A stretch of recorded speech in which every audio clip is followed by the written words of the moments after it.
What's up? What's up? What's up? What's up? What's up? What's up? How's everybody doing today? It's your boy Wildcard Mar in the building. Of course, the big homie Nick Sean's in the building. Here What's we up, everybody? are. Here we are. Here we are again. Episode 110 of the I.O.W. Sports Show. Thank you. Thank you. Thank you for joining us. Wonderful Monday. Hey, let me throw you a little piece of technical info. I exited out real quick Yeah. to share the YouTube stream. The YouTube sound is coming in loud and perfect. Yeah. It's got to be something with the StreamYard because I'm having an issue hearing you here. Okay. We'll try to work it out, and everybody just bear with us. Just bear with us, please. Hey, sometimes some shit's out of your control. Only thing me and Nick can control is how great we look and how great we. Fantastic today. I'm on point. If my screen just freezes now, it's a blessing to everybody viewing. Oh my God, Nick's feeling fine. He's feeling better. So ignore the different in tone I got. I'm gonna tell you guys real quick, man. That damn COVID's no joke. Man, we got back from Kansas City and we just got all just fucking wrecked by that hell COVID. So I'm not 100%, but I'm slowly getting back. I'm definitely doing better holding. So you're the perfect Chiefs fan because that describes their season perfectly. We're not doing better, but we're slowly getting back to normal. Hey, we're slowly getting back to normal, man. And it's funny you say that because of course that was the late night game last night, Sunday night game. You had a flexed out thanks to the Chiefs. But damn, let's get the preliminary shit out the way. Y'all go on to the website when we get it back up, www.ioff119.com. The Patreon link is on there. Go ahead, give it to him, Nick. Go ahead, tell him to sprinkle some a little change over there in that Patreon. Yeah, help us offset some of these expenses, what it takes to build a media conglomerate. We're on our way there. And then, of course, you cop some merch, some I.O.W. sports merch, I Off the Wonder, our sister podcast merch. And, of course, Detroit Mel has the exclusive J. Edward collection, shirts and hoodies on there as well. Most importantly, go over to your respective app stores, whether it's the Google Play Store or the Apple Store. Get the I.O.W. Network app. It's up, it's running. Vin, what's up, Vin? Oh, man. Shout out to Vin, a faithful listener. Hey, bro. Hey, Vin. I wish Mel was here so we can celebrate just this fantastic week in Michigan football. I mean, Wolverines get the Big Ten championship. Take care of Ohio State the week before. Nick, there's a team that finally got a victory. I'm going to tell everybody what I texted you and Mel yesterday. Detroit finally got a win, and Sorensen had a pick six. What the fuck is going on in the sports world? Hey. I keep forgetting Vin he's from Detroit. He'll rock with the blue and maize, but he says fuck the Lions. We'll look at it this way. I know you're a Raiders fan, Vin, and I ain't looking too hot neither. So being a Raiders fan ain't nothing to brag about. Y'all started off hot, that whole 3-0, and then y'all look like the Raiders are back to reality, back to normal. Like their high clouds are starting to come down real low, real low. We'll get to that. We'll get to that. We'll get to that though. Hey Stephanie, how you doing? Stephanie, always another faithful listener to the I.O.W. Sports Show. Yes, but look, let's talk about week 13, big homie. Of course, we'll start it off with my squad. Let's get them out the way. Look, enough's been said. We get it. The offense is still struggling. You could put blame on whoever. You could put it on Mahomes. You could put it on the play calling with Andy Reid and Bieniemy. You could put it on drop footballs from Kelsey and Tyreek and Byron Pringle. I don't care. We understand that the Chiefs' offense has been struggling the last 4 months, last few months or weeks, whatever. But I know one part of the whole calendar year. Even in the playoffs, they didn't look too impressive. It's been the whole 2021. Well, okay, so 2021, the offense hasn't looked too impressive. But one part of the football that I thought was going to be the Achilles heel was the defense. And you can easily say in the last month, man, they're probably playing the best damn football on the defensive side of the ball in just about any unit in the NFL. And it's funny that we're saying this is because that 4-game stretch, well, to me, we pinpointed it as the true calling card of the Chiefs. What's going to really happen? You had the Giants, Packers, Raiders, Cowboys, that 4-game stretch.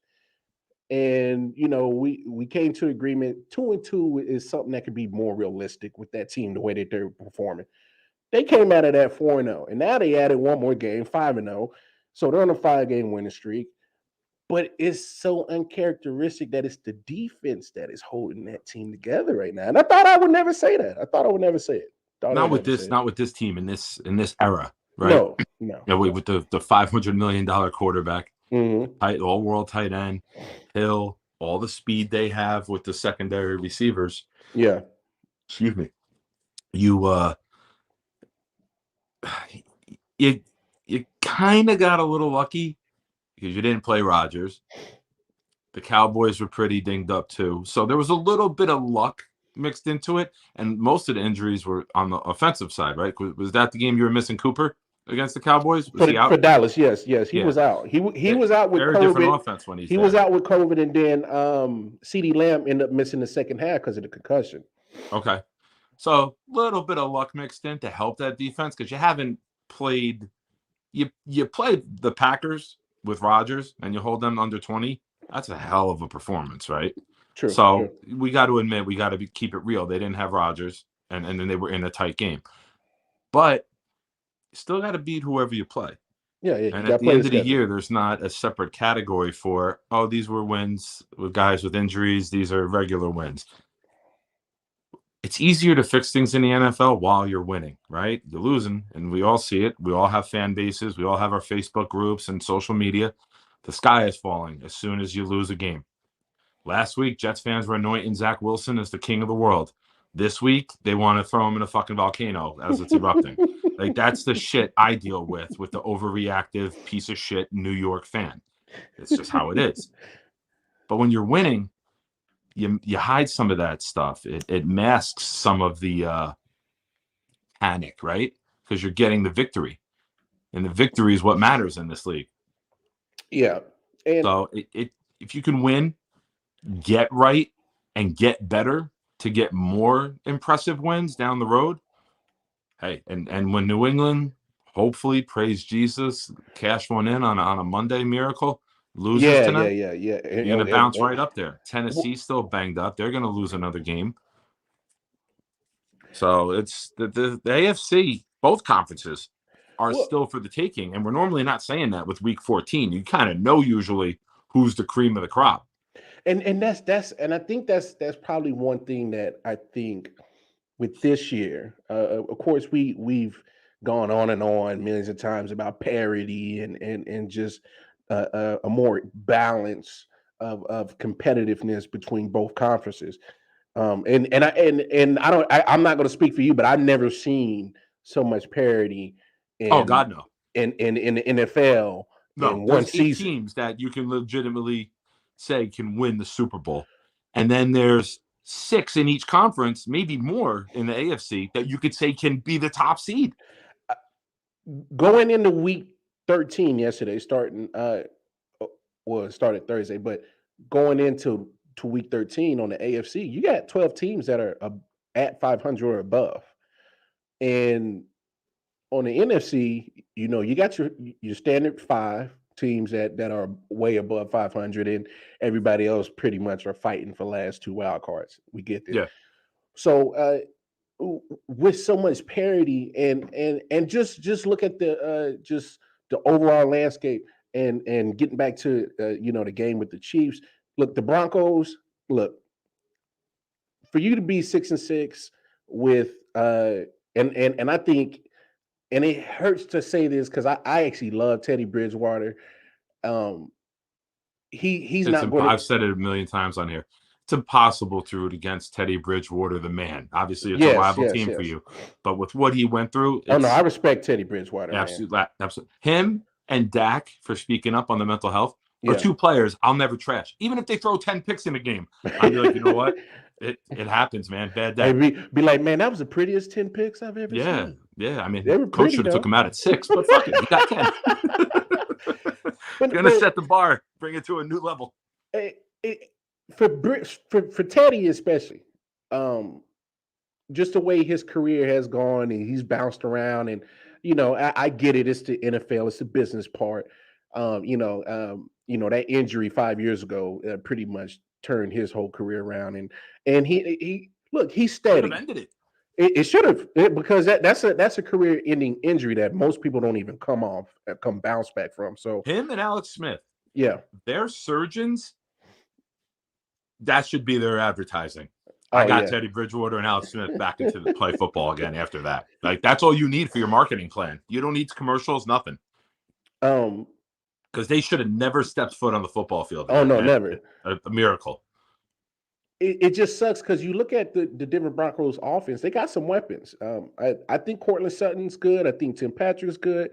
Jerry Jeudy, of course, is once he gets back. Williams looks like he's going to be. Oh, Javonte Williams, man. Ooh, man. He was killing us last night. He was killing us. He's phenomenal. And the thing with Denver, they don't need the big elite linemen because it's about their scheme. It's that zone blocking scheme that they've run forever.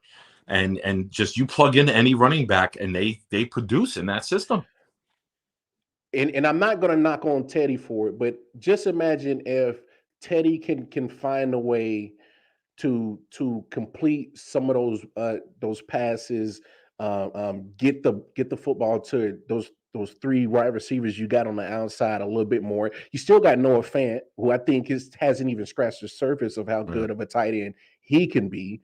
So is to me, it's not like Denver lacks the weapons on offense. I just think when you got Vic Fangio, who's a defensive coach, and you haven't really found a good voice as your OC, as your offensive coordinator, to put in a good scheme to utilize these great players that they got on offense. The offense to me gets it gets overlooked in that franchise because you've been relying on such a great defense, and their defense is still playing well, even after shipping away a damn Hall of Famer in Von Miller. Yeah. So Denver, let me ask you this. They just lack an offensive identity, man. I was doing some other things during the game. Yeah. But I caught Fangio a couple times with the offense after a bad play, what the fuck's going on? Rolling his eyes, and whether decision making or the play call, I don't know what he was doing it about. But it looked like the head coach was not happy. But that still goes on him, is because he's not putting the right people in place to get the best out of your offensive weapons. You know what I'm saying? Like imagine he and I'm just throwing it out there, Joe Brady. It didn't work with Carolina, but Joe Brady and Teddy Bridgewater have a rapport. They worked in New Orleans together.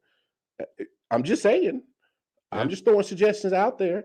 I mean, imagine getting Joe Brady and Teddy Bridgewater, a familiar face, a familiar voice, person. Yeah, go ahead. And somebody that Teddy is familiar with. I mean, obviously we see, familiarity sometimes can help a struggling situation.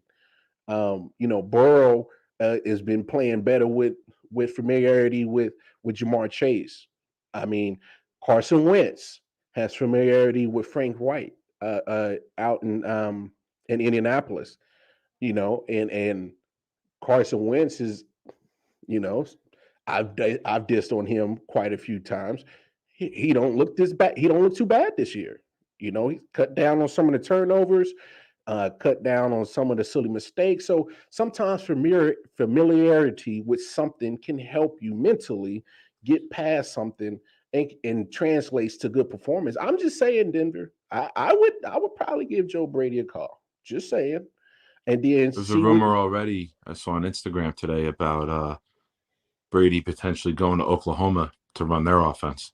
Hey, he's a hot commodity. He's going to get picked up somewhere. So he's not going to be without a job. He came from LSU, right? Yeah, he came from LSU, did a stint with I'm the. sure Kelly's going to be like, I got a huge contract for you if you want to come back, buddy. Look, all I'm saying is that sometimes even just small little things like that of just being familiar with somebody can pick up somebody's Yeah, mojo a you know little their bit. strengths, you know their Yeah, you know weaknesses. the strengths, weaknesses, and you can get the best out of Teddy Bridgewater. And honestly, that's the only thing that's missing from that Denver team is Yeah. just something to pick up on that offense side of the ball. I agree with you. Yeah, And I'm gonna put this on it. And I'm gonna choose my words carefully, which I normally don't do because I just usually spout off at the mouth, as you're well aware of. you sick? You all right? I You don't know if feeling you've ever okay? picked up on that. You feeling okay? Did Yeah. you say? I think what Denver is missing is a quarterback with a more explosive arm to get the ball downfield to those receivers because Mm. Teddy has been known as a dink and dunk and check down guy. He's a Mike White, I right? Like put Mike it. White dinked and dunked against Cincinnati. He looked like an all-world quarterback. I put Buffalo it. took that I away. put He it. couldn't do a damn thing. Here's the thing, Nick. Denver actually has the quarterback in the building. They're just split into two different guys. Take the football If you knowledge. put Luck's arm, you're 100% right. If you You put take, Luck's arm on Bridgewater, if you you got take, a great if you take, quarterback. You exactly. put I'm Bridgewater's telling you. decision-making and poise on Luck, Yes, you got your yes. quarterback. You got your quarterback. So that exactly what Denver needs is literally split in between the two quarterbacks that they already have in the building. And if they can somehow find a guy that can put them two together in the one body, Denver is fine on offense. But it don't work like that. Yeah, and yeah. so until you can get because Teddy Bridgewater, he's at this point in his career, he's not going to get the arm talent of Drew Lock. So No, it's that's not not going to happen. developing now. No, you're right. That don't happen. That's not how it happens.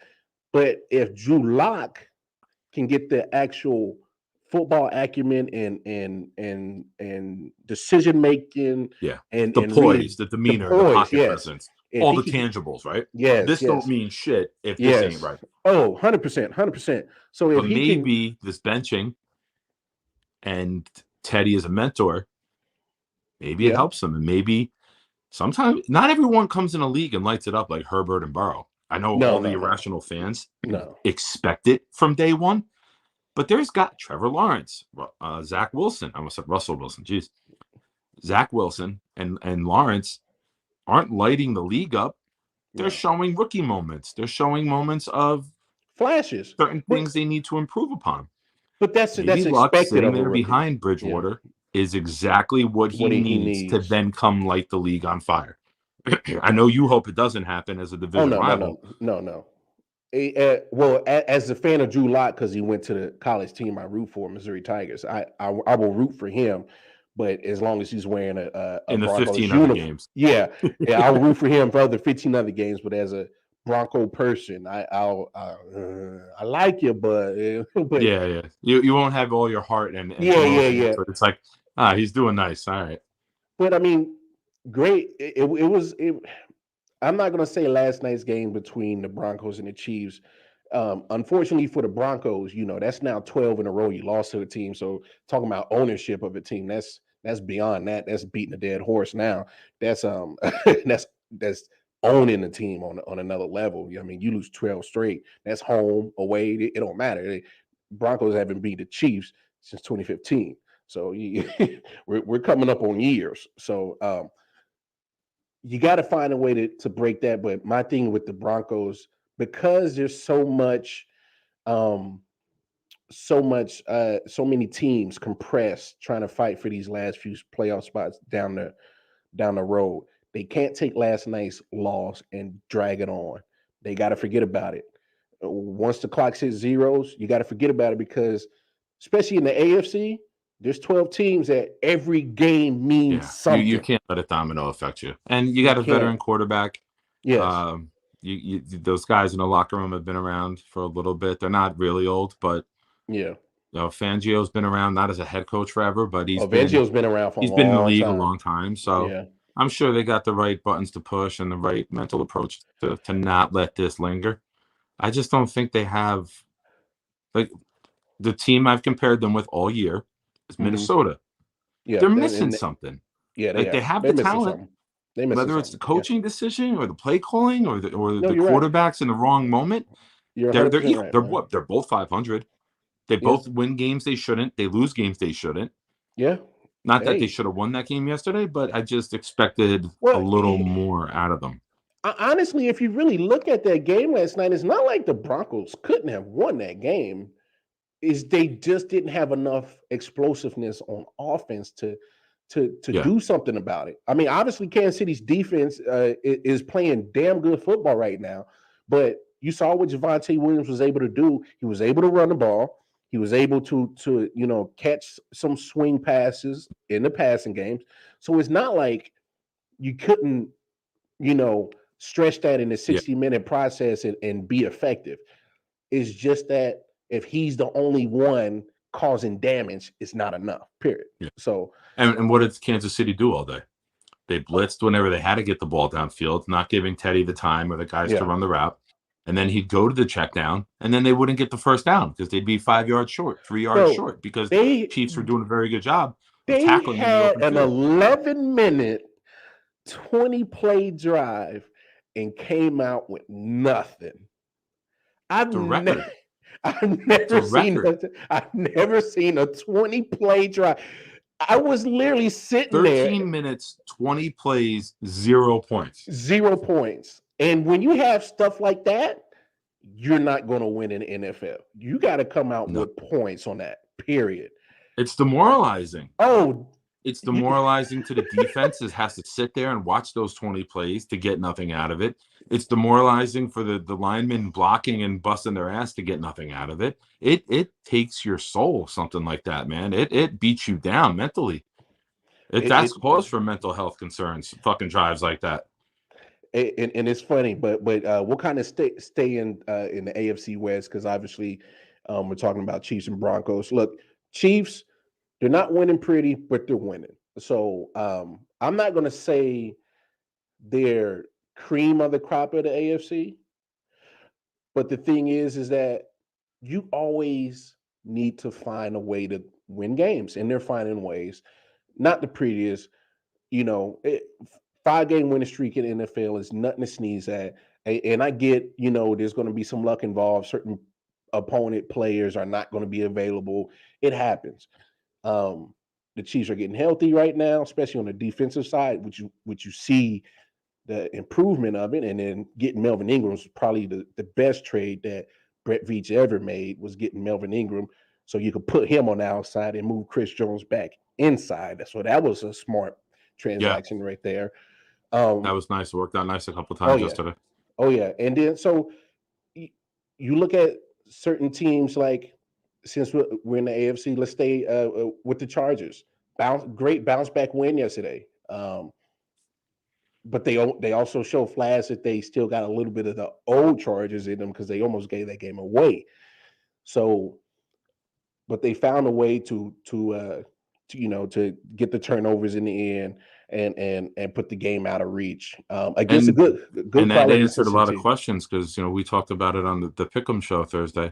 Mm-hmm. We all had concerns about the Chargers coming into not all the way across the country, but a good trip going out into Ohio in December is not always easy. You never know where you're going to get weather wise. Mm-hmm. And I think Herbert, man, that's a bad man. Anyone who knows me knows that Aaron Rodgers has been my man crush for a decade in terms of football player. But Herbert's really on the way, man. growing. I love Burrow too. I think that's going to be the Manning and Brady for 15 years. And the crazy thing is, Zach Wilson kind of slides in as like the Roethlisberger and steals like a Super Bowl or two. What's funny that you say that you can see like some of these young, well, actually Burrow's like 24, 25, but as in young in NFL years. NFL experience, year 2. Yes, yeah. So you see Burrow coming up, you see Herbert coming up. Obviously Josh Allen is still young. Yeah, they're 24, 25. Same with Allen is young. Mac Lamar Jones is young. Jackson. Yeah, Mac Jones is young. Tua is young. Zach Wilson's young. Kyler Murray is young. I mean, you got a good collection of young quarterbacks Yeah. that the NFL Wentz is still young. Yeah. Tannenhill's still young. All these guys are on the right side of 30. Yeah. Who else? Who are the other teams? Mayfield is there. Nah, Lamar. Ben is like the only old guy. Sir. I'm just listing the starters as of today. What are we not going to do?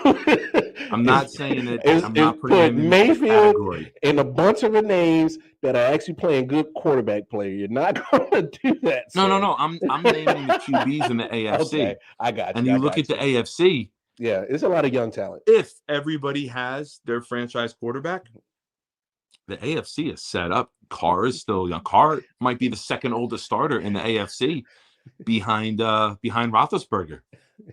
Jamel stupid. He said Rodgers the main chick, Herbert's the side chick. He said until Herbert gets that next contract, and he might move up to wifey status. But right now, he ain't got the cheddar to be the main chick. No. But look, but you're right though. I mean, you look at all this young talent. So, of course, Brady's being the anomaly. Who knows whenever he wants to retire. Obviously, we see Ben come out with the reports. It's going to be his last year in Pittsburgh. No shit, motherfucker. Why would Pittsburgh want to keep holding on to your sorry ass? But because your skills are diminished like hell. But it was good to see Herbert get that bounce back game with him and his team, because that's a marquee matchup. I know it was time attention. But I think CBS protected that game from the flex, because you're allowed to protect the game. Your network, and they should have, because you are looking at two of the future signal callers that's going to be here in the NFL for the next 10 to 15 years. Oh, they play again? That's a Sunday, Monday, Thursday night game. Oh, no doubt. Whenever they play, that's going to be your Brady Manning. We got to have this in prime time. It's a marquee matchup. And it's weird because they're two shit small markets, right? Yeah. It's not like it's New York against LA. Well, the Chargers are LA, but to me, they're still San Diego. Sorry. Yeah, but that Chargers don't even have a blip as in. To me, they're still San Diego. Could you tell? Well, not just being like San Diego, but I'm saying like as in eyes of Pete. Because first of all, when you talk about the LA market, which is of course one of the biggest media markets out there, but you're trying to split it between two NBA franchises. You're trying to split it between two Major League Baseball franchises, two NFL franchises, and you got UCLA, USC out there. You got the Lakers and the Clippers. Like it's not, and the Chargers aren't their team. And the Rams were at one point. They're not. The Chargers. I'm sorry. The Chargers are not like going to be a lot of those people from LA markets' first choice to go watch. They're not. That's just what it is. And until you get a winning championship team, that's probably it. That's probably going to be that same market as it is until. But the Chargers got a chance. It's not like they don't. I mean, you're talking about. I'm loving the fact that winning cures everything. If you're going like the Clippers, right? If the Clippers make the NBA Finals, you're going to see the celebrities showing up there because it's the place to be. It's a social media event for your page as much as it is you going to the game. It is. Right? So if the Chargers become the it team in LA, you're going to see Kevin Hart. Of course. You'll see others showing up. You'll see him pop up. You'll see him pop up. If you're playing deep into January. Yeah. Definitely that. So you like to see, because I think that loss the week before to Denver was probably a demoralizing loss. I didn't see that happening, and they got throttled. That's Denver. That's Denver in a nutshell. It is. They'll win a game they're not supposed to, and then they'll look like shit the next week. But Cincinnati was rolling in hot, and first thing I'm thinking, I'm like, we about to get typical Chargers. We're going to get typical Chargers. I was pretty surprised by yesterday, I'll admit, because I was pumping the Bengals. But don't get me wrong, the Bengals still control their own destiny. You beat Baltimore next week, you beat the Browns, you beat the Steelers, you're winning the division. And you'll probably be in contention for a top 2 seed if you win these games. So they're young. They haven't been there, but I think this is the year you look at the Bengals, like old school sports reference here. The Bulls had to get over that hump with the Pistons before they took over the league, right? Mm-hmm.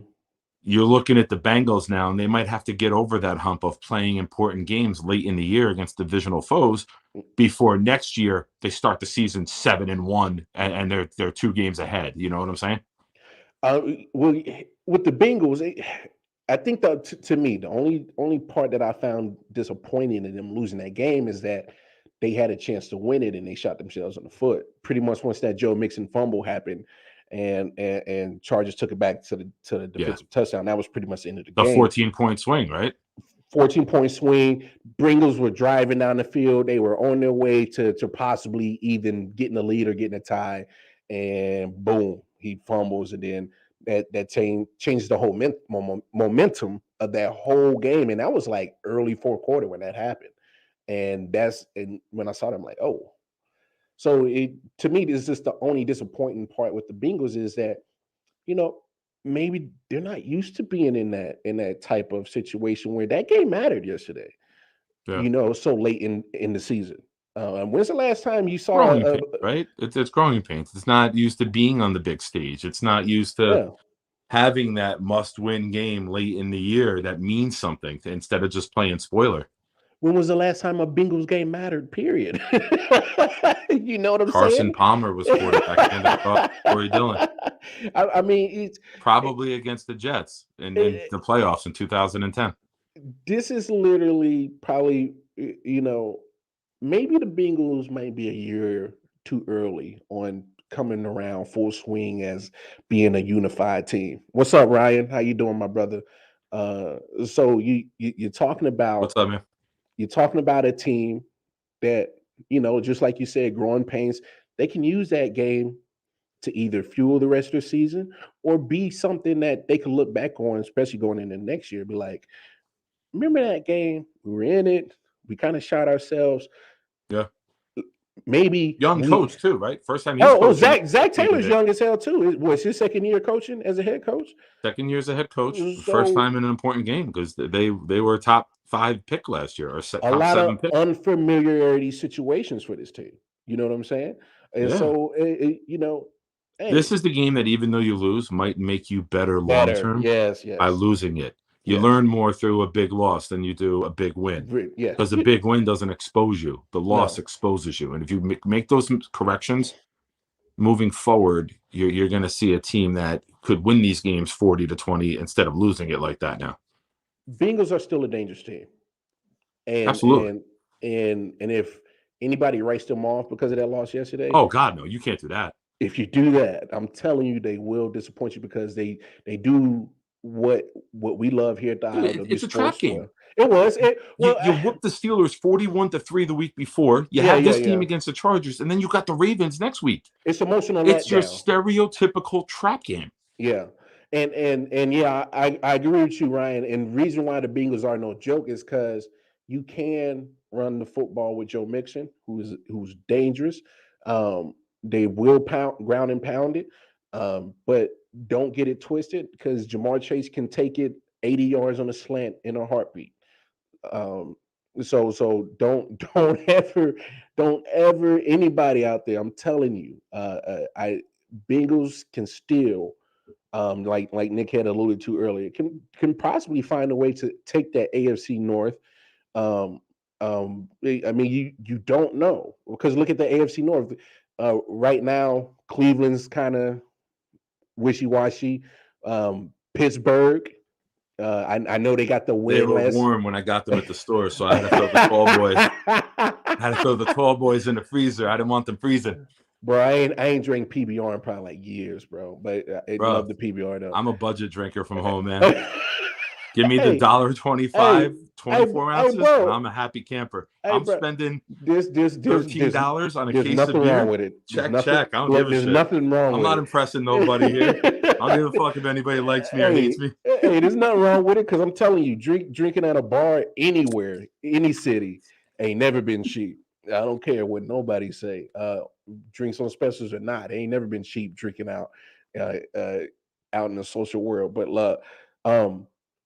Look, Ryan agrees with you. He said, "Love PBR, no judgment, brother. Yeah, no judgment." Hey, It's the same as Miller Lite, and it's like 40 cents less for hey, 24 ounce. I'm like, fuck that. Why am I drinking Miller Lite? And I love Miller Lite, but I'm like, it's the first of same all, shit. I drink Rolling Rocks. Laugh at me if you want to. I don't care. 33 was my high school basketball number, baby. I'm all about it. I'll fuck up some Rolling Rock. Greatest mysteries of all time. Where's Area 51, and what the fuck does the 33 stand for? Shit, I'll fuck it up. See, Ryan, you bougie drinking Stella. I love Stella, but I can't. It ain't always in my budget. If I go out to dinner or if I'm out, I'll get a Stella if I'm out with a lady or something. Other than that, I'm a budget drinker. I don't give a shit. Shit. Hey, you talking about budget, bro? Freshman year in college, we was drinking Still Reserve, motherfucker. I don't care. that shit's gross. PBRs and ramen noodles get you through freshman. When I'm a little older than you, I'm 43. So in the mid 90s, Red Dog was the budget beer. You could get a 30-pack of Red Dog for $9.99. Not the 30 Man, pack. we would scrap like $5 each together, and we'd spend like $24 and have 60 beers, and we would get fucking wrecked. Summer 1997 in Wildwood, I put down 39 Red Dogs in one day. One of my boys who doesn't drink was keeping the tabs and making sure the count was legit. Look, Ryan's taking it back. He's talking about Boone's Farm. Like, come on, man. What? I couldn't hear you. Which one? He said Boone's Farm. The wine for girls, Boone's? Yeah. Boone's you got that was it. You got Red Dog, yeah. You got Boone's for the girls, yeah. And if you wanted to get really crazy, you got Cisco, which was like liquid crack. Yo, that Cisco was gross though. Goldschlager, Black House, Rumpelmans. Those were the fucking cheap. Those were the drinks marketed to teenagers. Yo, Jermaine said OE. Someone get that old English. Old E. Yo, you guys are fucking letting everybody know like how a drinking special one day. We're gonna have to do like a once football season's over, we're gonna have to do like a Sunday afternoon drinking. When you guys come up to Jersey, we're gonna do a drinking special show. Shit. Yeah, just make sure that the kids and the wives are put to bed for that one, because that show is going to be fucking. Oh, Nick's 13. He'll be driving us home. My man Junior. That's what I'm talking about. He's big enough. He's like 5'8". He looks like he's old enough to drive. I'm not stressing it. But AFC North is, to me, and similar with AFC West is, probably. I know the Steelers got a win yesterday. It's a division game, rival game with Baltimore. Baltimore didn't look good at all offensively. They haven't looked good. That's the fourth straight game they haven't scored 20 points or more. And I don't know who you can blame on that. I know that I don't think you blame anybody. I think it's the right call. It's just, I like the call for going for two. Here's why. And that's analytics. That's pre-planned that we're going for it in this situation. Oh, no, because the analytics say on the road, there's no guarantee you're getting the ball in overtime. And now that the rules have changed, and if you score a touchdown, it's over, you might never see the ball. And it's 10 minutes. You put together one of those drives and you kick a field goal, you put together an 8-9 minute drive. Yeah. I have no issue. As the road team, go for the win. I'm all about that. Because if you had, and now we'll break it down to the execution, right? If you had a quarterback who could put a little touch on the ball, I know what you're saying. Game's a win, and it looks like one of the greatest calls ever. I know what you're saying, and I was waiting for us to get to that point, because I don't want to put the blame on Lamar. I want to actually give credit to T.J. Watt for making a great defensive play. He did to disrupt that. But that's one where I know. There's no cornerback out there. I got you. You lost that out. And let him get under it. I know. The game's over. You look like a superhero. Everybody. You're 100% right. Yes, you're right. But I have to give more credit to T.J. Watt for being such a great defensive player that he is, to disrupt that play. And look, Lamar Jackson, I bet you if that play is in that situation, same situation, 9 more times, he's going to complete that. more times than not, because now that he's seen it, and I bet you he'll be like, all right, just just float it, just float it. He missed Andrews though I earlier know, I saw the on a the game, touchdown bro. pass. There's times where Lamar is on fire. Of course, He's a streak shooter. There's times he shoots it and you like cringe, and then there's times he hits 4 in a row and you're like, wow. he carries your team. But you never know, once he loads and cocks it back, you never know how the ball's going to come out. There's some inconsistencies with his passing ability. All world talent, all world athleticism. I just think that he needs to refine himself, and I think he has all the capability of doing it. Like, I love the player. I think he just needs to put the legs in check and be the pocket guy first, because you can throw the ball from a weird angle. You can dip and throw it. But why are you doing that? It's because your legs and your posture is out of position, and you're forced to do it. But if you have better posture in the pocket, you'll be more consistent, right? Like, you don't see Major League Baseball players. I.O.W. was like the only one who'd throw overhand, side hand, 3/4. It's very unique talent to have different release points and have good results. And I think if Lamar, I would throw Johnny Cueto in there stays a too. little more pocket, Yeah, right? And he'll probably get that as he matures, right? Randall Cunningham did it later in his career. He looked at dip and run early on. Michael Vick, when he got with Andy Reid, he became a changed. terrific Oh, he pocket passer definitely because he changed his made the run trajectory. secondary, and he finally they both believed in the arm enough. And the reason I bring them up is because over the last 40 years of watching football, those are the two greatest running quarterbacks I've seen. So I think that's a good analogy of what they were later in their career. Lamar can study that film and learn when to run and not always look to run. I'll say this is what Lamar's 4th year in a quarterback. Are the throws that I wish that he would make? Of course, but you can even look at Russell Wilson in his 11th, 12th year. He's missing throws, and I'm only saying that because you can go down the list of quarterbacks who you consistently can rely on: Mahomes, Russell Wilson. I mean, Lamar Jackson, Josh Allen, even Brady. I don't know if anybody noticed him, but even your typical quarterbacks who you can rely on. Matthew Stafford's even had his points in the season that he's been struggling. Just about every quarterback has struggled. Even some of your bigger names, as they're kind of going through a little spurt. Dak had his moments. I mean, even Brady had his moments in the couple of losses that he's had. That this throws you like he makes that majority of the time, and I will it's name happened. one quarterback just because fuck Jamel if he's watching. Mac Jones hasn't really struggled. He's been consistent. The defense had some issues, but Mac Jones is putting up almost. If you look at his stat line.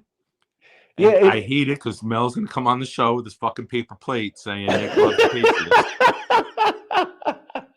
But, I mean, for a rookie, he doesn't look to run. He's just straight pocket passer. And I hate that. I'm fucking being good about that. Fuck them. I hope they lose by fucking 93 tonight. Look, here's my thing with Mac Jones, because I watched a couple of those Patriots games this season, and what they're asking him to do, which is be just an excellent game manager. Let's call it what it is, and he's doing good at it. But there are some throws that you're like, whoa, you can't miss that throw. And there's a couple of times where he'll hold on to the football a little bit too long, and you're like, bro, you need a quicker release in this situation. Yep. So I don't want to go ahead and dawn Mac Jones that he is like godly right now. I will say that he's doing game management, and Ryan, correct, but his performance is good. From week to week because they've kept him in a bubble. Right? It is. Like, I love my crazy analogies. Mac Jones is an 85-year-old guy trying to go upstairs. You go one step at a time, right? You're not trying to go 2, 3, 4. You're not trying to jump like when you were 25. You're going one step at a time, and you can't get to that next step until you're good and you're balanced on the first one. And it's not a race. I think what they're doing with him is remarkable. And God damn, I hope Jamel ain't watching this shit. Yeah, because you keep just praising He would have commented already. Patriot shit. I fucking hate it. I hate it. He said, I hate it. 11 players placed on the reserve COVID-19 list today. Who is that? Just NFL in general? Yeah, Schefter just tweeted it and it popped up. No, okay. I don't know if can you hear me? Yeah. Okay. Yeah, I couldn't open up the tweet. If I open up the tweet, it kicks me out of here. But 11 players were listed on the COVID-19 list today. Yeah, and I'm pretty sure we'll start seeing the names drop on that list eventually, depending on how important those names are. So I definitely keep an eye out for that. But I'm definitely looking forward to tonight's game with the Patriots and the Bills because high winds expected too. That was a tweet by Schefter like 3 minutes before. High gusty winds, which favors what? That favors Mac Jones. Because Patriots, the run game. Yes, because with Harris and Stevenson, they're gonna. That's what they do. That's what the Patriots do. They're going to run the ball, and they're going to let Mac Jones be in certain situational opportunities that make him look good, and that's what they've been doing. But here's the caveat to this: is what is Buffalo going to do when they deal with this? Because if they just think they're just going to fly the football across the field in a windy condition, and think Stephon Diggs is just going to have a all out damn Hall of Fame game tonight, they're crazy. Because first of all, we already know what Bill Belichick's going to do. Buffalo, they better come up with a game plan. They need to get Emmanuel Sanders involved because you already know what Belly's going to do. All right, Stephon Diggs, he's bracketed. All right, who's next? Dawson Knox, make sure we bracket his ass too. We're going to make Cole Beasley and Emmanuel Sanders beat us. We're going to make you run the football. And Buffalo, for some reason, doesn't like running the damn football. They don't like running the football, man. I don't know what it is. Their run plays are Josh Allen passes that don't work. That's their run game. It's like the old Michael Vick shit. Send everybody deep. Quarterback will go for 14. I honestly think what they got to do is establish the run, but be able to pick and choose. You can't play. We've said it before against the Patriots many times on the show, and I'm sure throughout the 20 years of their run. They are at their best when they're two-dimensional. Mm-hmm. Then they're getting a handoff to Antoine Smith back when the Brady run started, to Corey Dillon, to LeGarrette Blount, to even now with Stevenson and Harris. If you allow them to get the run game going and they slightly freeze your linebackers, it's a wrap. You're fucked. You're done. You're fucked. It's football 101. It's the most simple shit. It stands the test of time. Run the ball, fake the run, hit right over the linebackers that freeze. Buffalo, they have a real like mental thing to get over tonight too, because you thinking, oh, Brady's not there, this the end of the 20-year run. We came out division champs last year. It's our time to run the AFC East. Keenan Allen's one of the names on the COVID list. Keenan Allen's he's on that list. Keenan Allen just came out on the tweet. That's a big one. I want to go back real quick because I have the NFL Network on behind me. I want to give Lamar credit because the touchdown pass to Watkins was a beautiful read. Oh, that was beautiful. And he threaded it. Oh, that was beautiful. And then I just watched the 2-point attempt. The design of the play was great. Was to leave the right on the defensive side, the left outside linebacker, but on the offensive side, Watt unblocked. Yeah. So it wasn't like he beat a block and came at you. That's the design of the play. So you should have known you got to just loft it over and let your guy run under it. See, but that's why I gave TJ Watt more credit on that defensive play, because he was able to. He said straight up, "This is the game on the line. I'm going after Lamar," and so that's why I give him that credit, because he was like, "I'm gonna make his life hell and trying to complete this." But no, one side, I'm watching the play now. Yeah, Lamar faked and stepped up into the pocket. If Lamar backs up and goes around, it's a simple little dump off pass. But the fact that he stepped up into it made it a worse angle to throw it. If he jumps back and around Watt and like bubbles out, it's an easy throw and you win, and everybody calls you the fucking genius of the NFL. No, hey, look, it was just the execution of the throw just wasn't the greatest, and the stepping up, which I just saw an angle from the pylon in the end zone, which made me see that. So the view that I just had was the view of Andrews, the tight end, and that's a tough angle. If he steps back, he dumps it out towards the pylon on a better angle, and it's a 2-point. They win. Everyone's going nuts. They're talking about home field advantage and the 1 seed. So sometimes it's a game of inches, right? You step up, you change the angle. You step back, you win the game.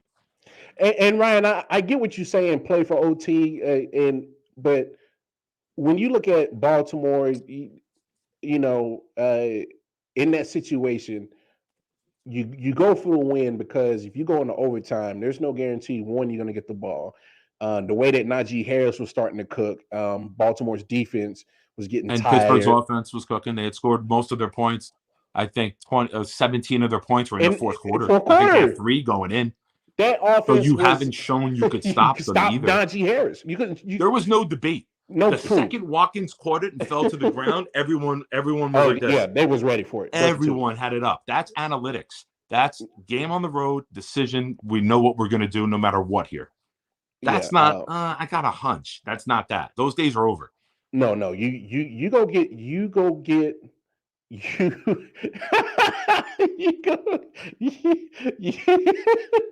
put your glasses on for that one, Nick. I hope you're in fucking traffic until next Monday, you asshole. No, you go get the win because my God, that defense. First of all, the Ravens in general have been coming. I don't know how the hell they still 8-4 with all the injuries they've had. I mean, you lose Marlon Humphreys for the rest of the year. You already lost Marcus Peters. He hadn't played a snap at all. I mean, you're losing important people on both sides of the football. Ronnie Stanley, gone. I mean, name anybody important, just about anybody important on the Ravens uniform, and they're probably out for the season right now. Now, let's go the flip side with that. Yeah. Name anybody important that the Patriots have lost. But that's the thing. Everybody's important. Now, all right, you know how you like to do the schedule? Yeah. I'm going to do the injury report. Name anyone important the Patriots have lost. I think they had their guard they lost for a little bit, right? Second-year player. The name escapes me, and I should know it since it's my fucking team, according to Mel. Fucking dickhead. But now, Titans. Henry's been out. Julio hasn't played since Atlanta. A.J. Brown was out. Been out. Yeah. So the Titans have lost their 3 of their 4 most important pieces. And they're still 8-4. Now do Baltimore. Oh, it's names. Okay. Up the wazoo. Yeah, it's now do Cleveland. They're just trying to find a way to get healthy now. Conklin comes in, he's back out, and that team is built on the offensive line. Chubb has missed games, Hunt has missed games. They're healthy on the offensive front.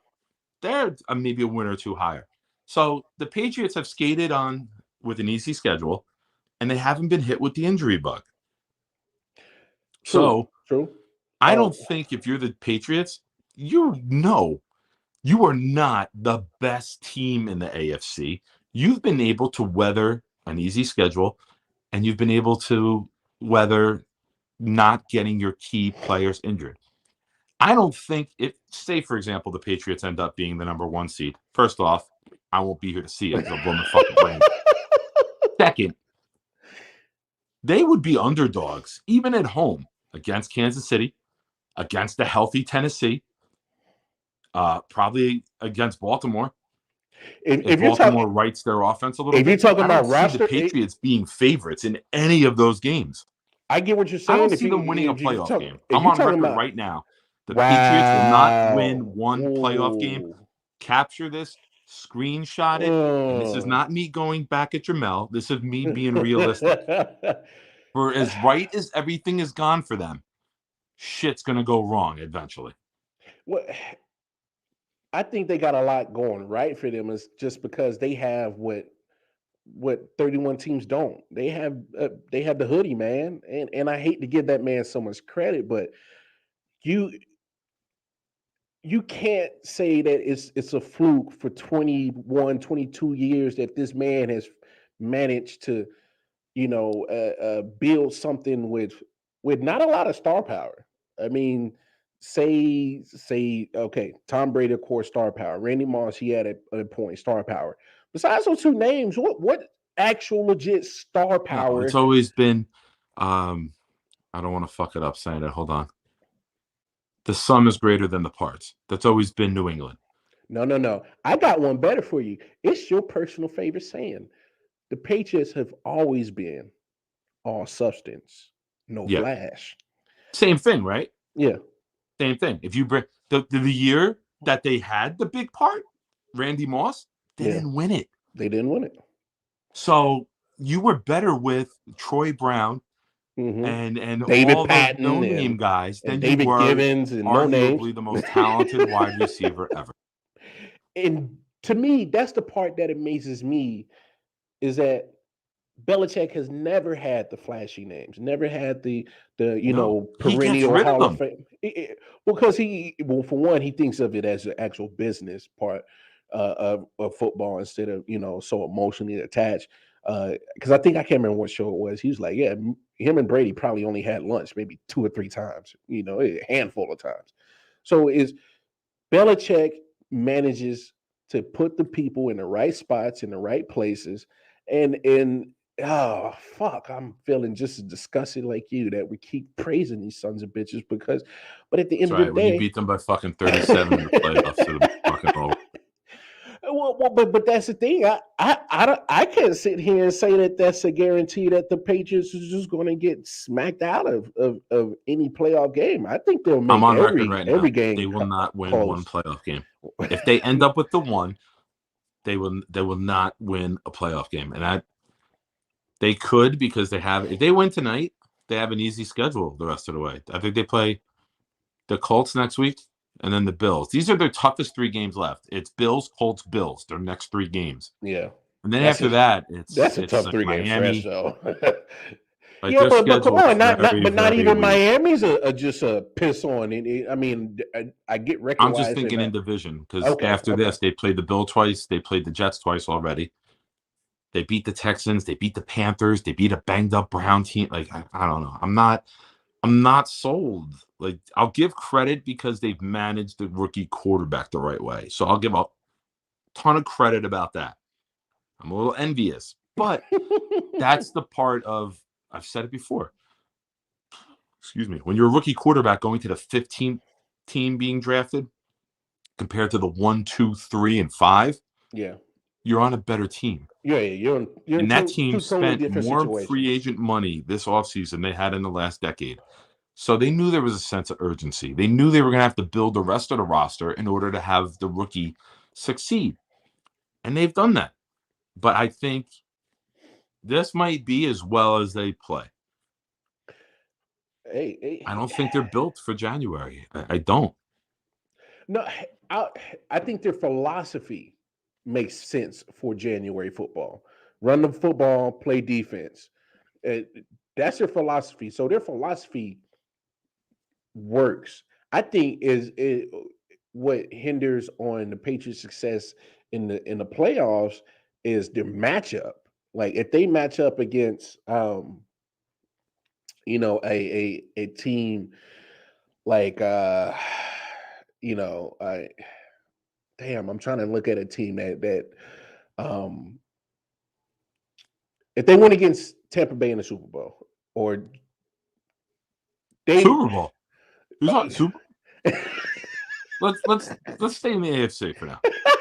The Bengals, for example, they're going to do everything to take away Joe Mixon. yes. They're going to make the young and experienced quarterback Burrow to play all world to beat them. They're going to eliminate Mixon.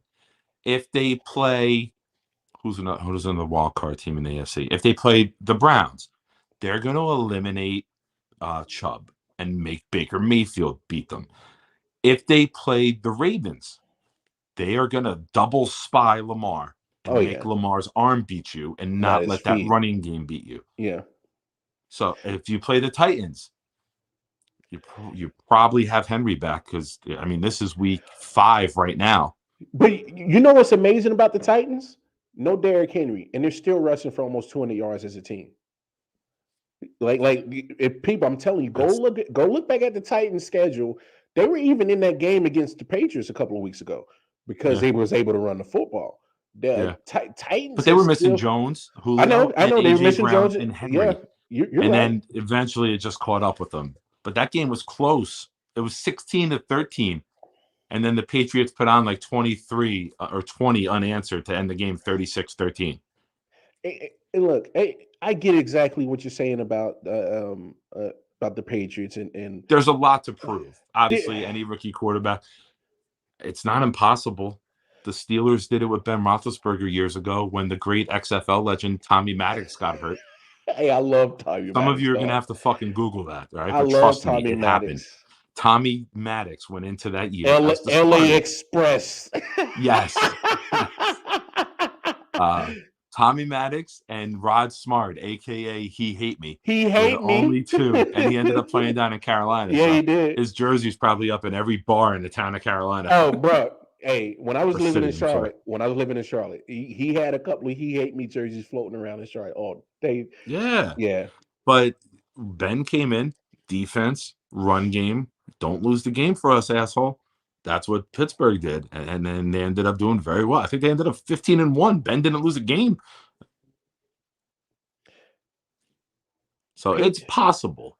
And in a year of parity, in a year of not any elite teams standing out and running away with it, like you don't have a 16-1 Chiefs going ballistic.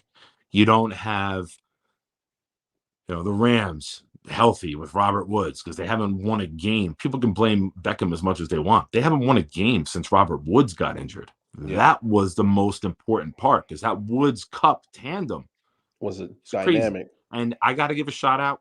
I'm a few beers in, so I'm going to fucking say it. Shout out to white boy Cooper Kupp. Number 1 in targets, number 1 in catches, number 1 in yards, number 1 in receipt. That's like some Madden shit. You don't see that in real life anymore. It's a bad dude, man. Cooper Kupp, and this is what I wanted to see with the Rams. I know they played the Jaguars, so they did right. You work out some kinks against a trash team. That's what you're supposed to do. Yeah. So congratulations, Rams, on that. But I mean, when you see Cooper Kupp do his thing, that opens up everything else. But what fuck was this? Well, Dan Sorensen. The highlight just came on now, and I missed it. I don't know what the hell that was. I'll say this. Sorry. What the Rams did, and like I said, I know it's the Jaguars. They got back to running the football. Sony Michel got his buck and some change yesterday, a couple of touchdowns. Had like 20 plus carries. It's okay to get back to certain fundamental things. Let Sony Michel get off. Come on back, baby. And then, of course, Cooper Kupp did his thing. Look, I wouldn't. I'm not saying the Rams are back. All I'm saying is that the Rams probably found a formula to keep them in some of those games with the other great NFC teams. That's all I'm saying. So I had a call come in, and no, you're good. I'm sorry. No, I'm just saying that the Rams, I don't think they did anything to sway anybody. They're back. All I'm saying is no, they did what they should do, right? They should beat up on a team. They pummeled them in the trenches. That's a team you just overpower on both sides of the ball, and you eliminate anything that they do, and you can get your strengths off. The issue is when you play a team that's evenly matched with you. If you can, how do you perform that? Yeah, that's a game you should win by 30. You win that game 16-7. We got a problem. Shit. We got an issue. You know what I'm saying? So it's like it's going to you're going to have those ups and downs of a season, but we're in December now, and we still haven't seen anybody. Okay, I take that back. I think the Cardinals are probably the only team that you can say Cardinals, maybe Packers. Cardinals and Packers to me are probably the only two teams that you say, hey, separate them from everybody else. Because what the Cardinals did without Kyler Murray and D Hop, with Colt McCoy winning what 2 out of 3 games. You know what I'm saying? That defense is still playing stellar. They come back in the fold And they beat yesterday. the Panthers if they don't have those 2 turnovers in the 25-yard Oh, yeah. line. They had some bad snaps, and I'm very happy that we are just at the hour mark on the show, and we haven't had to talk about that quarterback in your home state yet. Carolina. So I hope that flash is over, and we don't have to deal with that anymore. No. We got. I think it's because they're on the bye week, so they're not even thought about right now. But of course, still throw for the same amount of yards in the bye week as he did last time he played.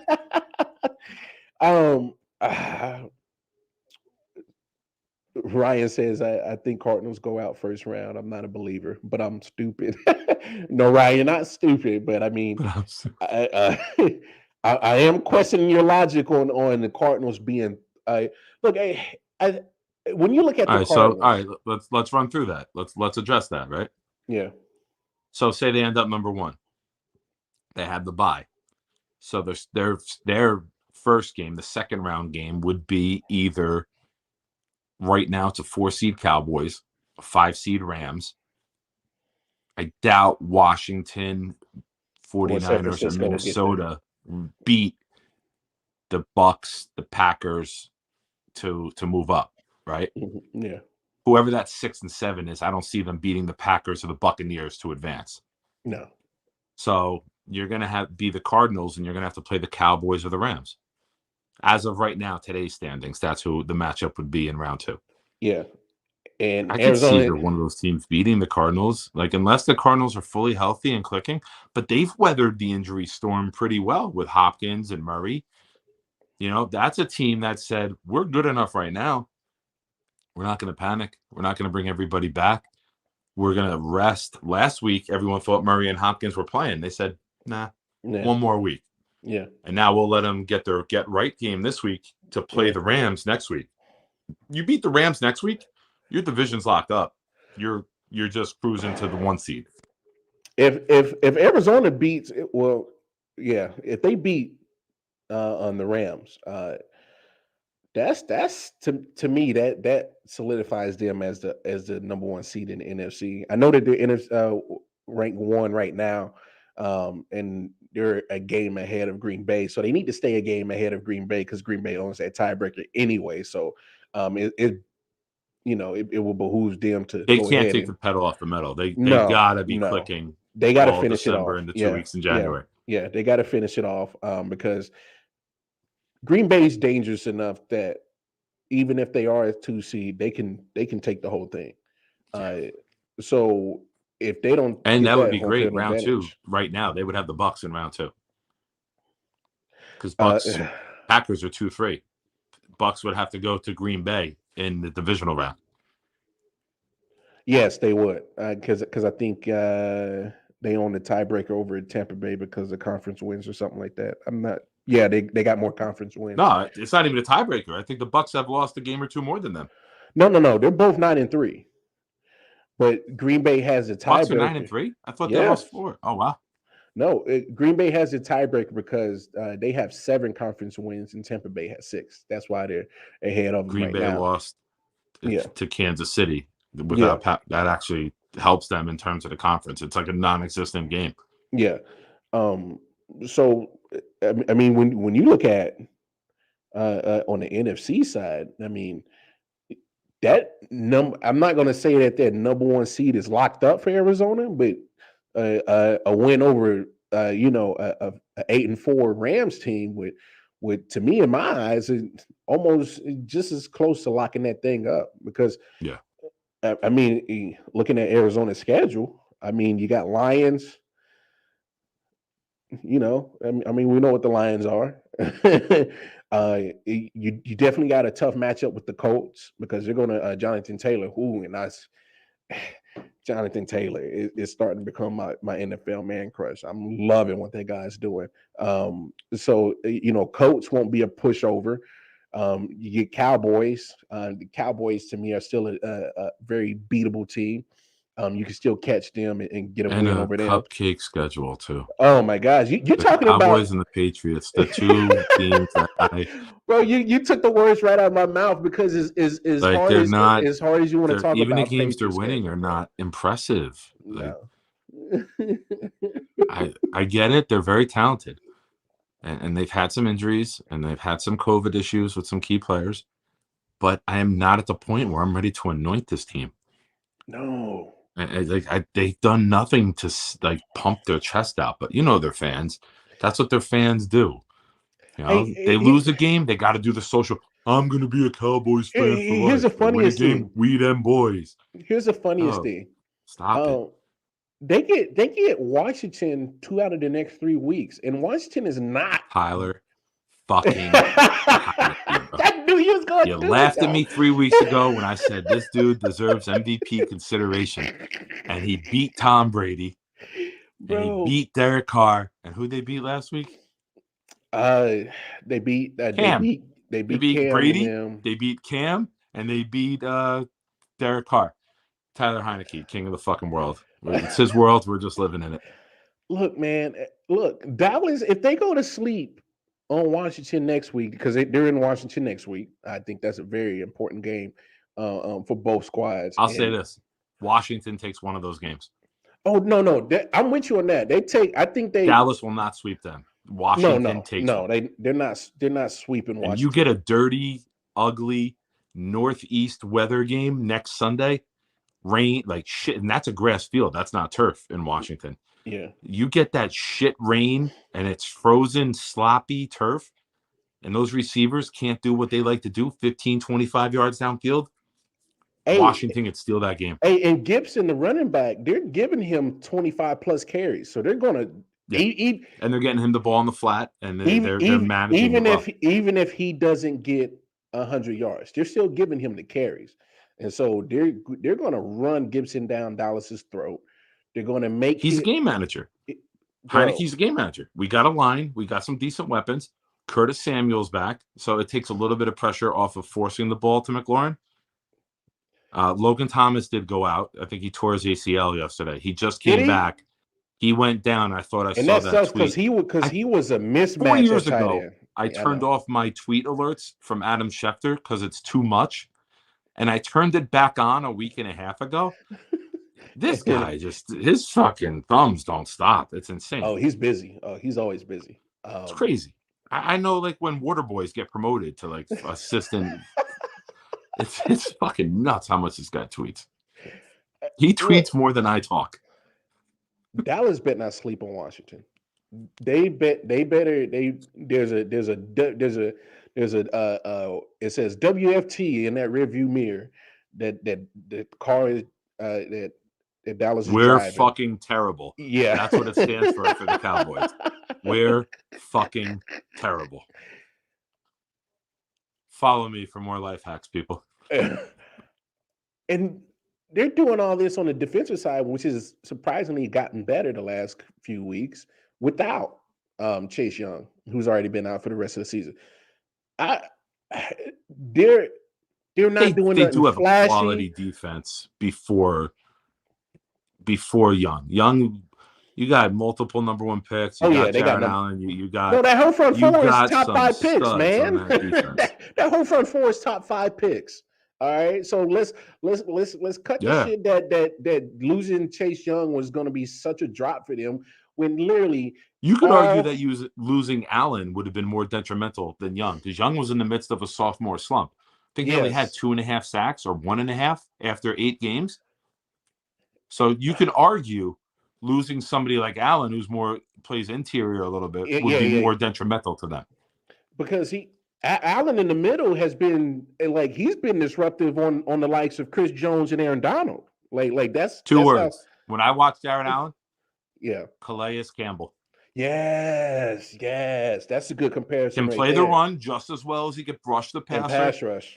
Yes. If you leave him one-on-one, he's going to fuck you up. Oh, he's going to fuck you. Calais Campbell has never been anointed as one of the league greats. Well, because he played in 2 shitty ass. Other guys have surpassed him. He's been around, but you know what? He gets the job done week after week. He wins his matchups. Bro, Calais he's a fucking game wrecker. I love Calais Campbell. Trust me, Yeah, you ain't got to say nothing to me, you dog. gotta, but he doesn't get the hype, right? And that's He doesn't okay. get the And praise. he's okay with that. But you He's look at okay with Allen. that. Allen's the same way. Yeah. Washington is not going to go away quiet. I mean, they're still. I hope not. I'm here for it. Niners and Washington, I hope, are fucking records in the NFC. No, but bro, you brought this up a couple of weeks ago. You said watch out for the Niners, and I know they had a bad loss yesterday against Seattle. Yesterday hurt, man. Yeah, but they're still 6-6. They're still at that last wild card. Washington. They were 3-5.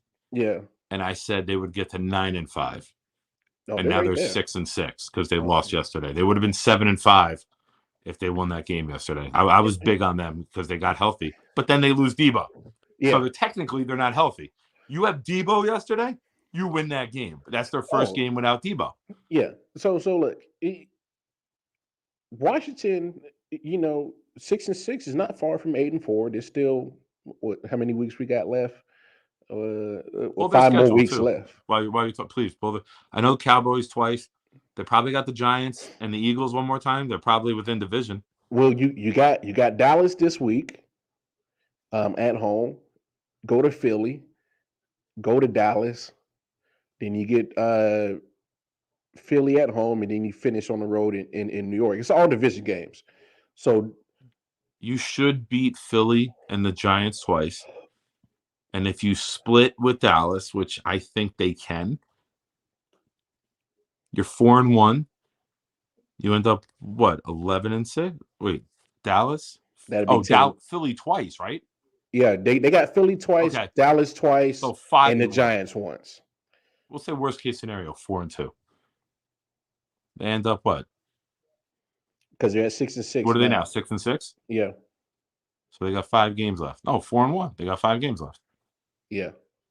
All I'm saying is that Dallas can't. Looking 10-7, 9-8.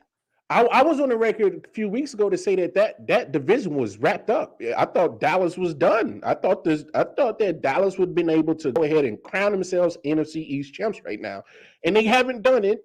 And they left the door open for a sleeping giant in Washington to come in and say, "Motherfucker, yeah, y'all thought you had it. Here we is." And I'll tell you right now, social media. Oh, bro, they would go so enjoyable.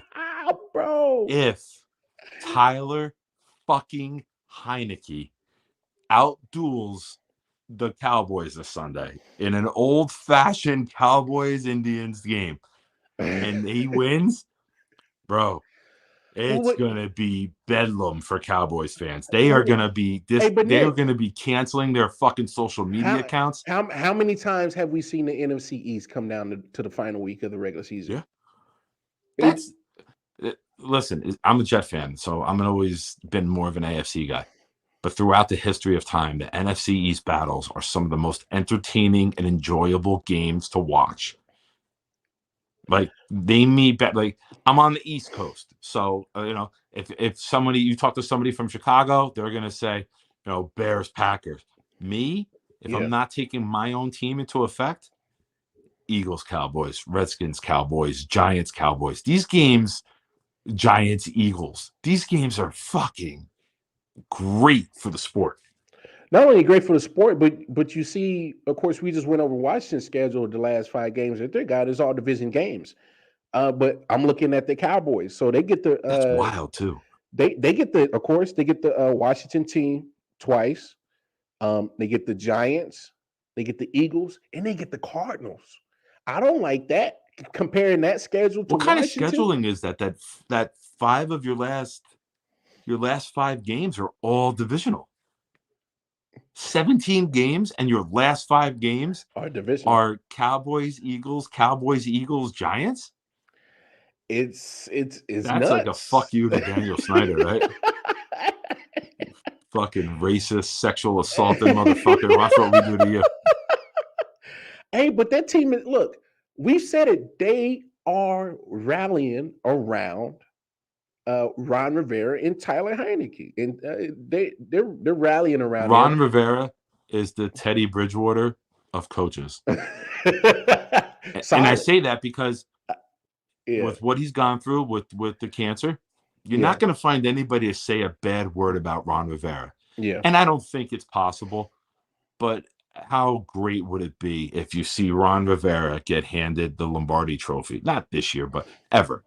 Like, you went through the cancer. Oh no, I would love to see Ron Rivera lift it up, but he's one of the people who deserves it. Oh no, you were doing doubt, chemo treatments, and then you were out coaching the game on Sunday. And for anyone who knows anyone, I'm sure we all do, know somebody who went through cancer. It's tough enough to get out of bed a couple days after chemo treatments, or not be near the last bathroom. Week. I was struggling with COVID last week, so I can't even imagine. So the fact that he's up on the sideline, and I'm going to be real, I don't care. I'm not saying I'm not degrading or knocking. My man was probably wearing diapers because my ex-girl, who I was with for a decade, we talk every day, and she just got through chemo, and she's like, there's days I can't even go to work because I can't, stay away from the restroom. Yeah. So the fact that this man was out on the sideline for 3.5 hours and getting IV treatments in the locker room, the guy's an all-world coach just for that, because a lot of people wouldn't have been able to do it. Yeah. The Colts coach a couple years ago wasn't able to coach the team for a little bit with what he was going through. Chuck Pagano. I forget his name. God forgive me. Yeah. Pagano had to miss some games, right? And one of the Bruce Arians had took over. Bruce Arians did. Yeah. So it's the fact that he was there every week. I'm not putting his struggle or his course or path in life above anyone else's, but that's a different type of human being. Oh yeah, but you Cowboys fans, if he can pull off some miracle wins, man, like that's a team that I'm like, all right. Oh no, look, and that's why I'm looking at Dallas's schedule, because you go into a hot Washington team next week, and yes, Dallas is going to be favored because they got the better roster, but that better roster better play better football, because there's one thing that their Washington team is going to do is they're going to play some smash mouth damn football, and they're going to test your damn manhood and all that flash shit that the Cowboys like to do. You better put on your big boy britches and bring a lunch pail, because it's going to be a war. For lack of a better term, it's going to be a battle. My goodness, it's going to be a bloodbath, and Dallas better. But that's what you want in December, right? Like, that's why we're sports fans. We want to see those divisional games. I hate your guts. Pittsburgh, Baltimore yesterday, one of the ugliest fucking games of the year. But the rivalry factor and the hatred, it matters. Intrigues us. It matters. It's why when the Yankees and Red Sox are playing in the summer, you might not be a fan, but you want to tune in because you know some crazy shit might happen. It matters. Duke, Michigan, Ohio State. You tune in for these games because there's a different element to it. It's funny that you say that rivalry thing and it plays a part, because Pittsburgh had no business in that game yesterday. But because it was such a rivalry game, and you look at, the offensive struggles of Baltimore, and then all of a sudden, Najee Harris looks like the rookie of the year running back yesterday, and then he drags a hapless Ben Roethlisberger to a victory yesterday. Look, it happens. So if you Cowboys fans out there listening and watching, and y'all think that this division is sewn up, and if you think, oh God, no.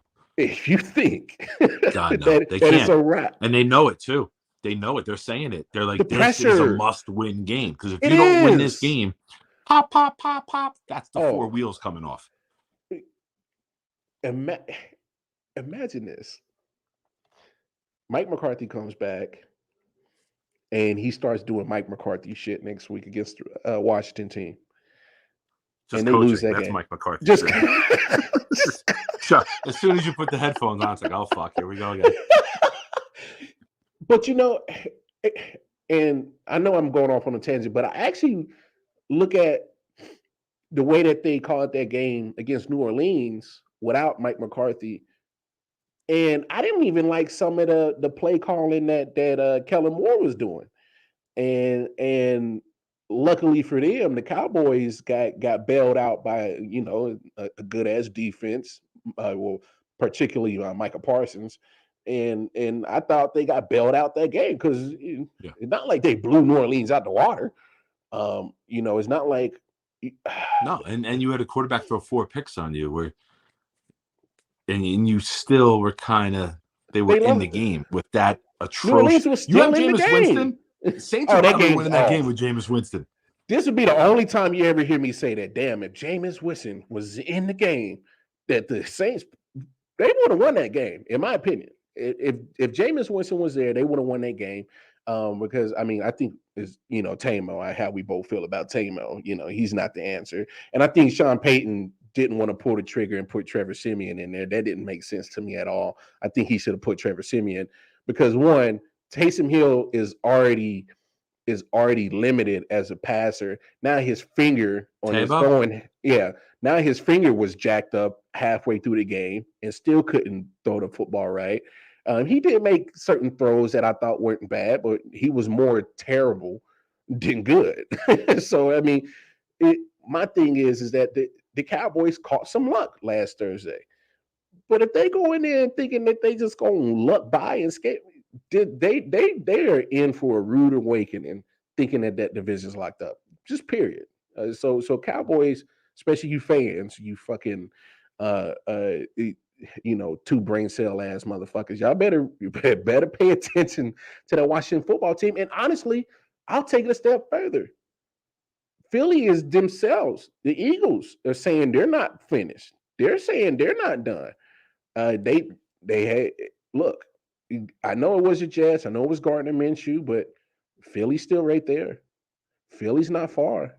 I mean, and you look at the standings. The coach came out today and said that even when Hurts is back, if he's healthy, he's their quarterback. So he eliminated the Minshew mania from even getting off the ground.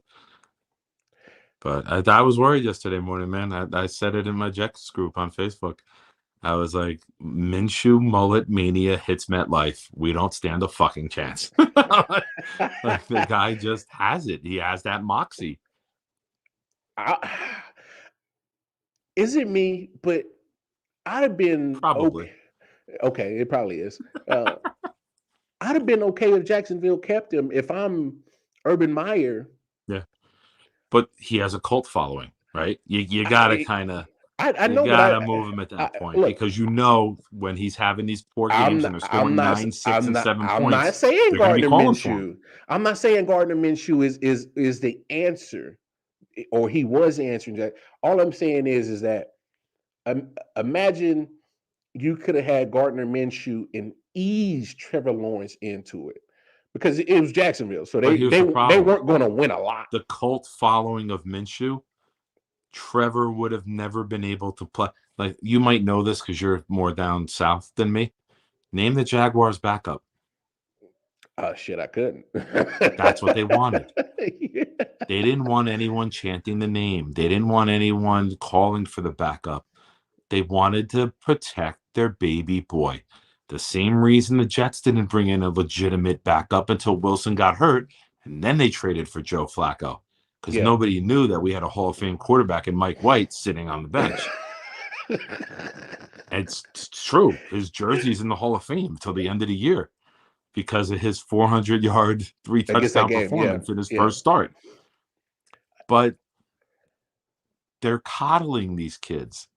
If you keep Minshew down there, and that Buffalo game, even though they won the game 9-6. Yeah. We want Minshew. Whatever the fuck they chant, mullets, whatever they chant, they were going to be doing it. All I'm saying is that you don't have the Jaguars didn't have to rush Trevor Lawrence out there. I get he was a number 1 overall pick. I get it. Yeah. All I'm saying is that sometimes it'd have been okay. There's a blizzard coming in New England tonight or Buffalo tonight. Oh, is there going to be a blizzard? Oh, it's I love weather alert. High winds and blizzard-like conditions expected. Because of course, you know why? Guess what asshole picked the fucking over as part of a parlay? So let's add fucking 10 inches of snow and 45-degree winds. Wait, hold on. What's the over under tonight? A losing bet for me. Yeah, okay. I think it was like 44. 44 was the line? I think it dropped because of the weather. Okay, I was about to say it dropped like 4 or 5. It might be even lower now. But I did like one of those 7-8 pick same game parlays for like $2 to win like 1,200. It's still to me. It's still if you ask me, that line should be no more than fucking. But the weather's why it dropped. I think it was like 48, 49. And then when the weather reports are coming in, it plummets when there's high wind and snow or rain. First of all, if the line was like 45, I would still take the under anyway. I'm not expecting Buffalo to have that high potent offense anyway. And you're not.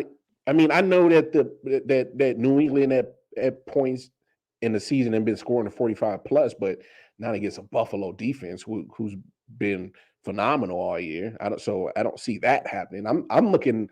I'm thinking more of a 2019 game like Baltimore Pittsburgh last night. You know what I'm saying? That's what I'm thinking. So you know what I was thinking like a 30-24. 30-24? Oh, yeah. Okay. Pats are efficient, man. Yeah, that's that PBR talking. Buffalo, when they're clicking, they're efficient too. They scored 31 against the Saints the week before in New Orleans on Thanksgiving night. Man, I know, but if both teams are clicking, they can put up 30. You figure one slows down the other one a little bit. I think 50 was a good. Yeah, but I don't know. I can easily see Buffalo getting shut out on offense just because you can.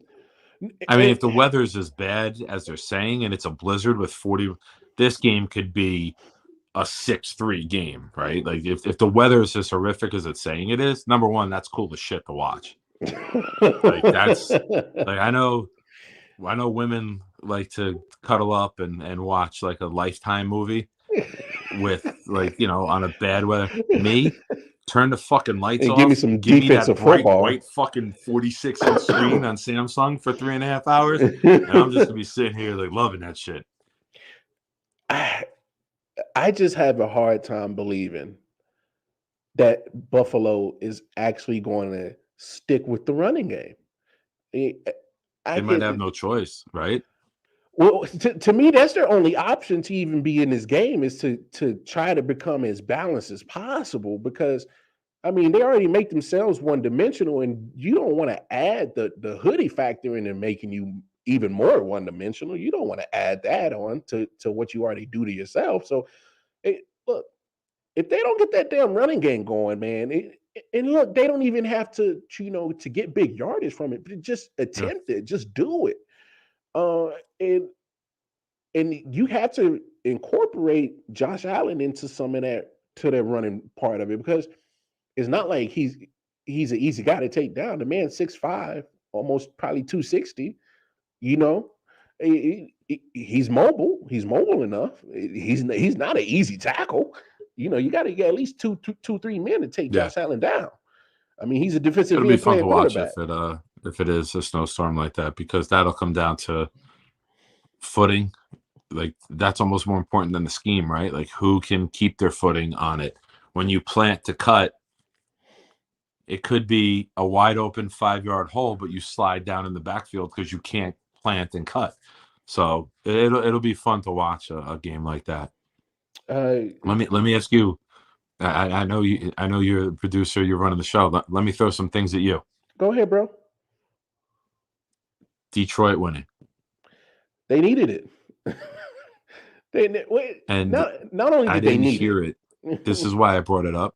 Yeah. NFL Network showed Dan Campbell, and he read the names of everybody and is giving the game ball to that school. Yeah. Yo, I like what they're building there. I really, really like what Detroit is building.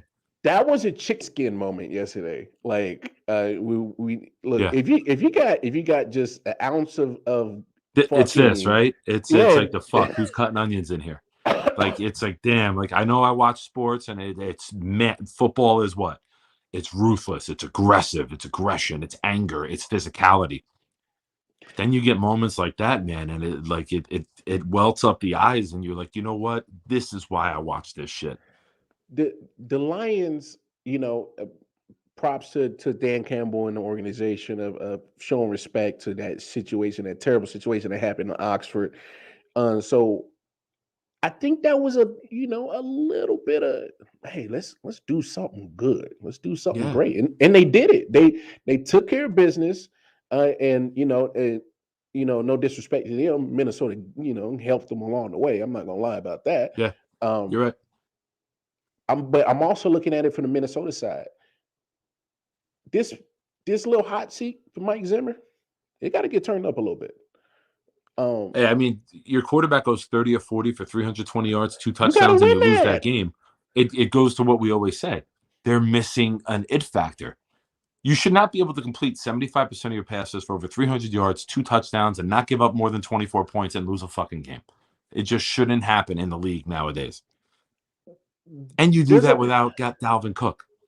There's a lot of talk and a lot of chatter on say, Kirk Cousins this, Kirk Cousins that.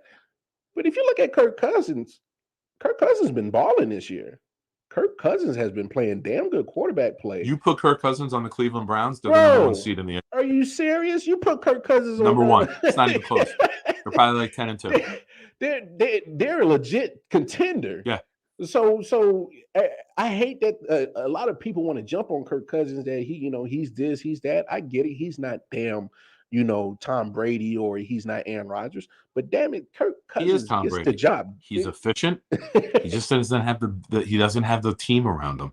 True. That Brady's always had. He doesn't have the coaching that Brady's had. He's a pocket passer. He's efficient. He makes some good throws. He doesn't kill his team. Is close the rest of the team just doesn't do enough to help him win. He is Tom Brady. And look, because I got Adam Thielen on fantasy, and Thielen went out first quarter, and he did that pretty much with one offensive weapon in Justin Jefferson yesterday. And this is why I think that the seat needs to get turned up a little bit more on Mike Zimmer, is because it's like this has been Minnesota the whole time he's been coaching. Yeah, as a Vikings coach, just like you said earlier, they're going to win some games that they're going to win that they're not supposed to. Quality coach, but he doesn't do enough to put them into the elite category. How does Detroit and Jared Goff, of all quarterbacks, have no timeouts and they marched straight down the field yesterday? They marched straight down the field. I'm not knocking Detroit. No. I'm not knocking Detroit because Detroit's been in every game. I'm saying Detroit is what, 1-10-1? 1-10-1. So 12. Detroit can be 6-6 if they don't give up these last second field goals. They can be a 500. They're a team that next year can go 9-8 and then go from 1 win or 2 wins up to 9 or 10. Because I think they just didn't find a way to win yet because they're so young and inexperienced.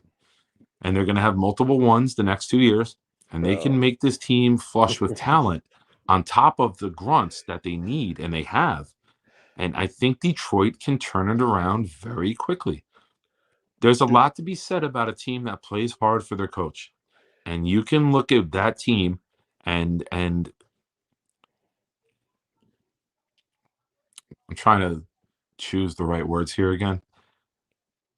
There's something to be said for a team, a city, a region, a state having a rallying cry. Yeah. And as horrific as the actions were, that can unite people as much as it can divide them, right? We're humans. A tragedy can unite or divide people instantaneously.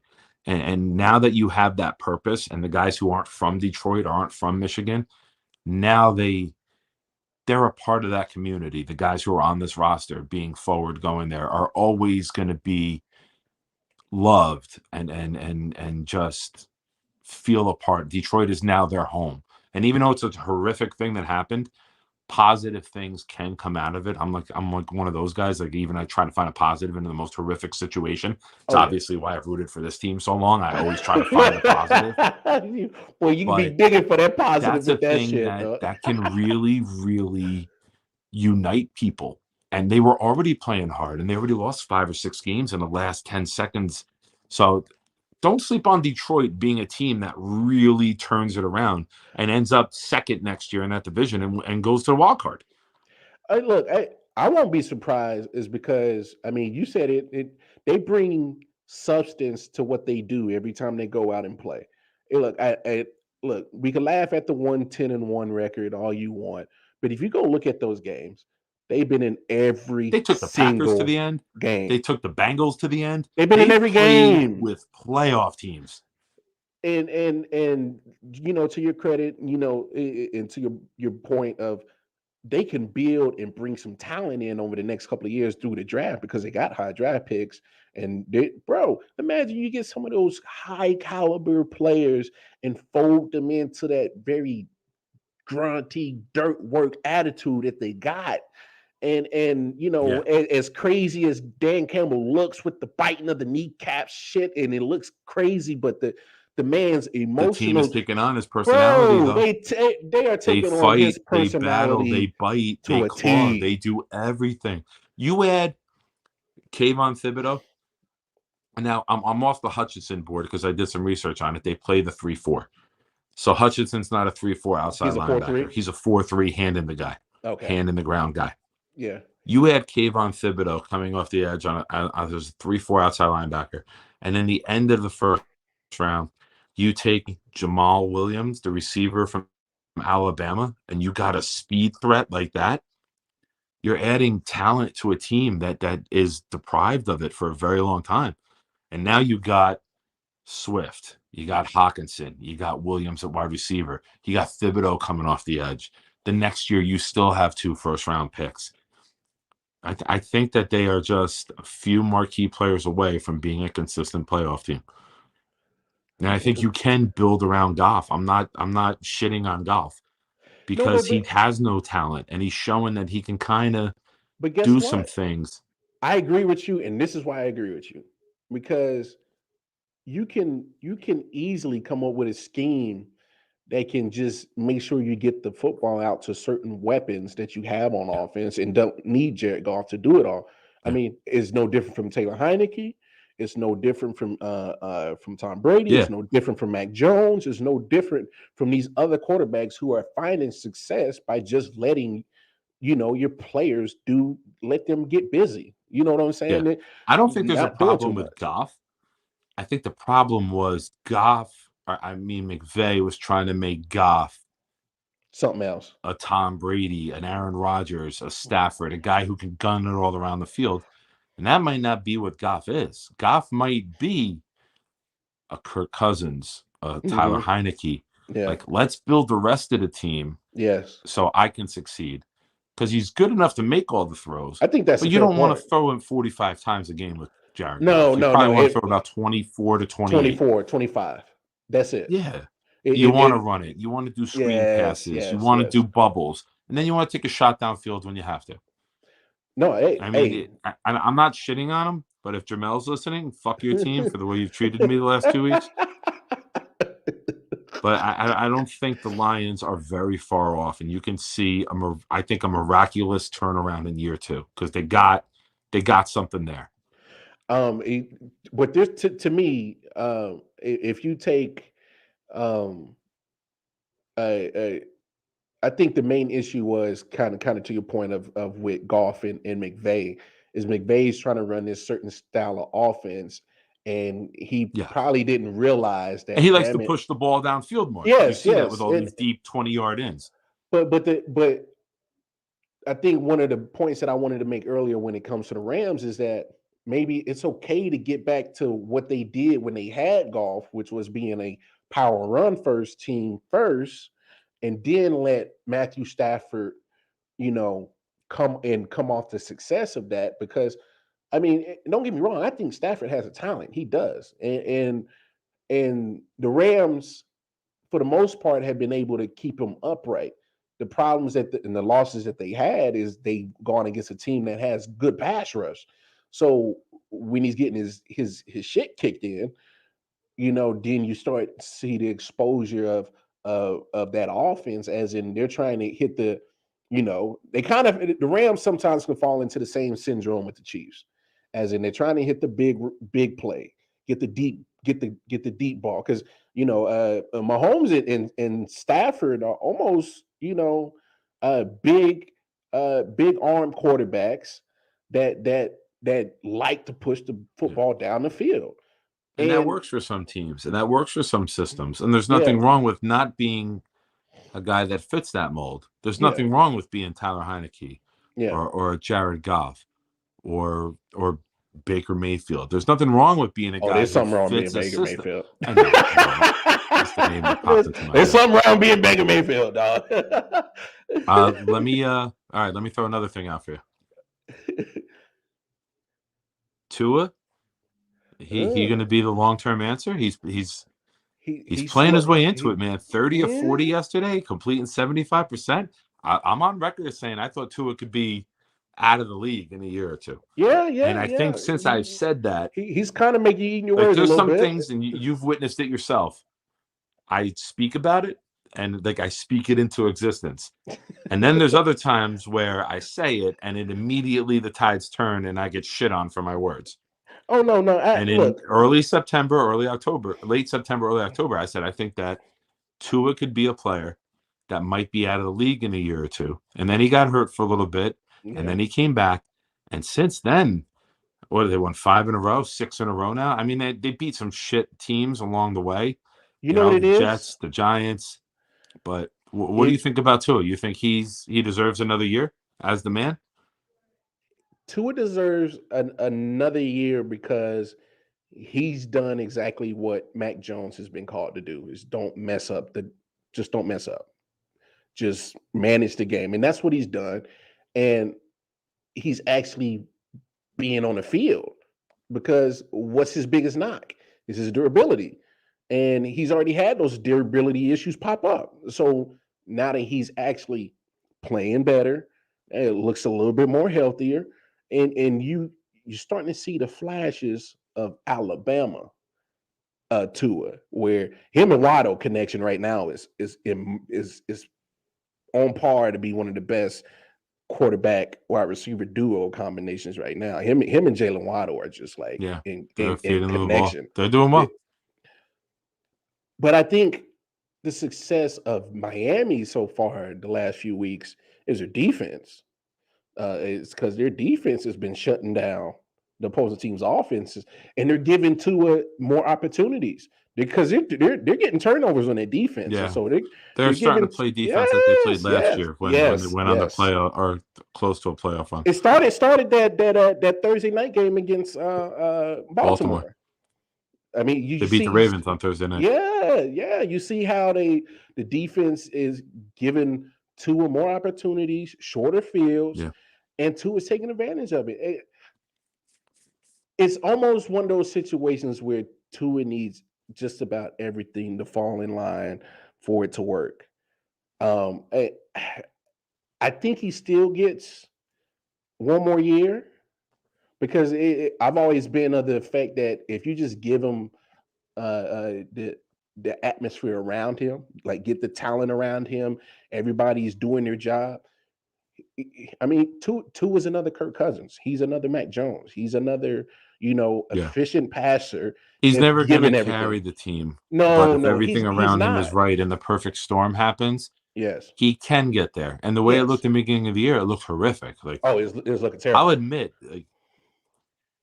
I'll give my opinion, and the one thing that I gotta stay true to is credibility. Because if we're doing these shows and we're giving our opinions, the beginning of the year, like, my opinion doesn't change. Some people would work.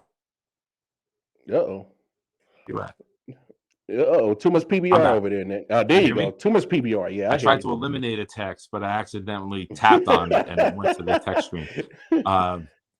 People could say, and I think some people say this, but I think we have some pretty smart listeners from everything I've seen through text and everything like that, their comments, that the circumstances change. So some people, oh, you're a flip-flopper. You see other people get called out. You're a flip-flopper. No, I'm not a flip-flopper. What I said in week 4, so much has changed to week 14. See, but it should, though. Like, your view on it. And in the beginning of the year, Tua looked like shit. The Dolphins looked like shit. They're using Gaskin. They're using Gesicki. Waddle has come along. The defense is performing. The circumstances have changed in Miami to make me change my opinion.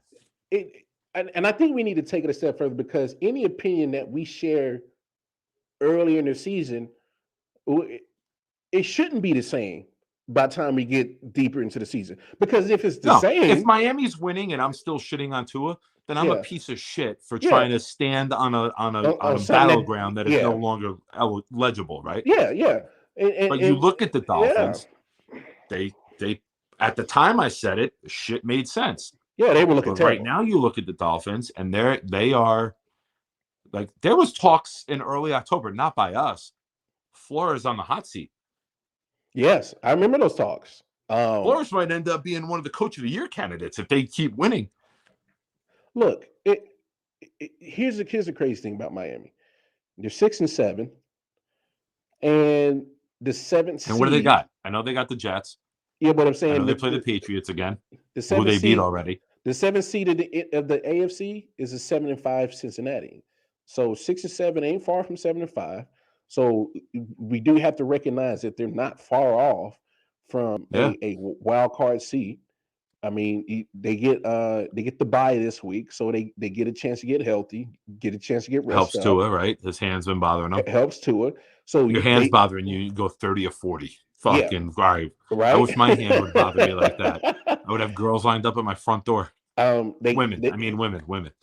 Yes. Let's play that up. I So had to clarify that. These things are at stake. yeah, legal Legally, women would be lined legal up. women. If my hand was broken and it's still completing 75% of the hits, legal women, yes. yeah, So they get the bye this upcoming week, but after come out to bye, they get the Jets at home. Then they go to New Orleans, and we see what New Orleans is. winnable. Winnable. Then they go to Tennessee. And the way that Tennessee's been playing right now, and You I'm got to not. see the health situation by then. I think that game can go either way today. Yeah, But we got to see the health situation going forward. Is Brown back? Is Julio back? Hell, yeah, is Henry back by then? That would yeah, be week 10. They said 6 to 10 weeks. yeah. You're right. And then they finish up against the Patriots week 18. Who they So beat already in week 1 when they were a shit team. yeah. So they've already shown that they could beat Mac Jones, and Where is that last game? and it's in Miami. You know what happens when That's a Patriots go to big Miami factor, in the man. end of the season, bro. It's a huge It's a factor. big factor. So January 9th is big difference between Foxborough and South Beach. but Little bit, right? Little bit. oh, just a slight Little difference. But you see what happens when a Patriots team always goes to South Florida, man. Even with Tom Brady, they don't always walk out of that joint with a win. They don't. So no. I would probably pay attention to the Dolphins a little bit on these last few weeks of the regular season in the AFC, because I mean, there's a lot to be determined, and it's gonna be. There's going to be a lot because since so many teams are in it and so many important games are going to be played, you're going to see spoiler season like you've never seen it before. You might have the last 2 weeks, 4 or 5 spoiler games because there's 10, 11 teams in it that have must-win games and they don't win them because it's divisional games. It's going to be interesting. Let me throw one more your way. Yeah. Today, as of right now, give me your Super Bowl matchup. Ooh, and that's a tough one to even do. Throw right it now. out there. Who knows? It might happen, and then we can. Fucking god damn it, man! I don't even have a car right now. Jeez, you talking about right now? God damn. Ugh. Right now, if you're talking about Super Bowl matchup,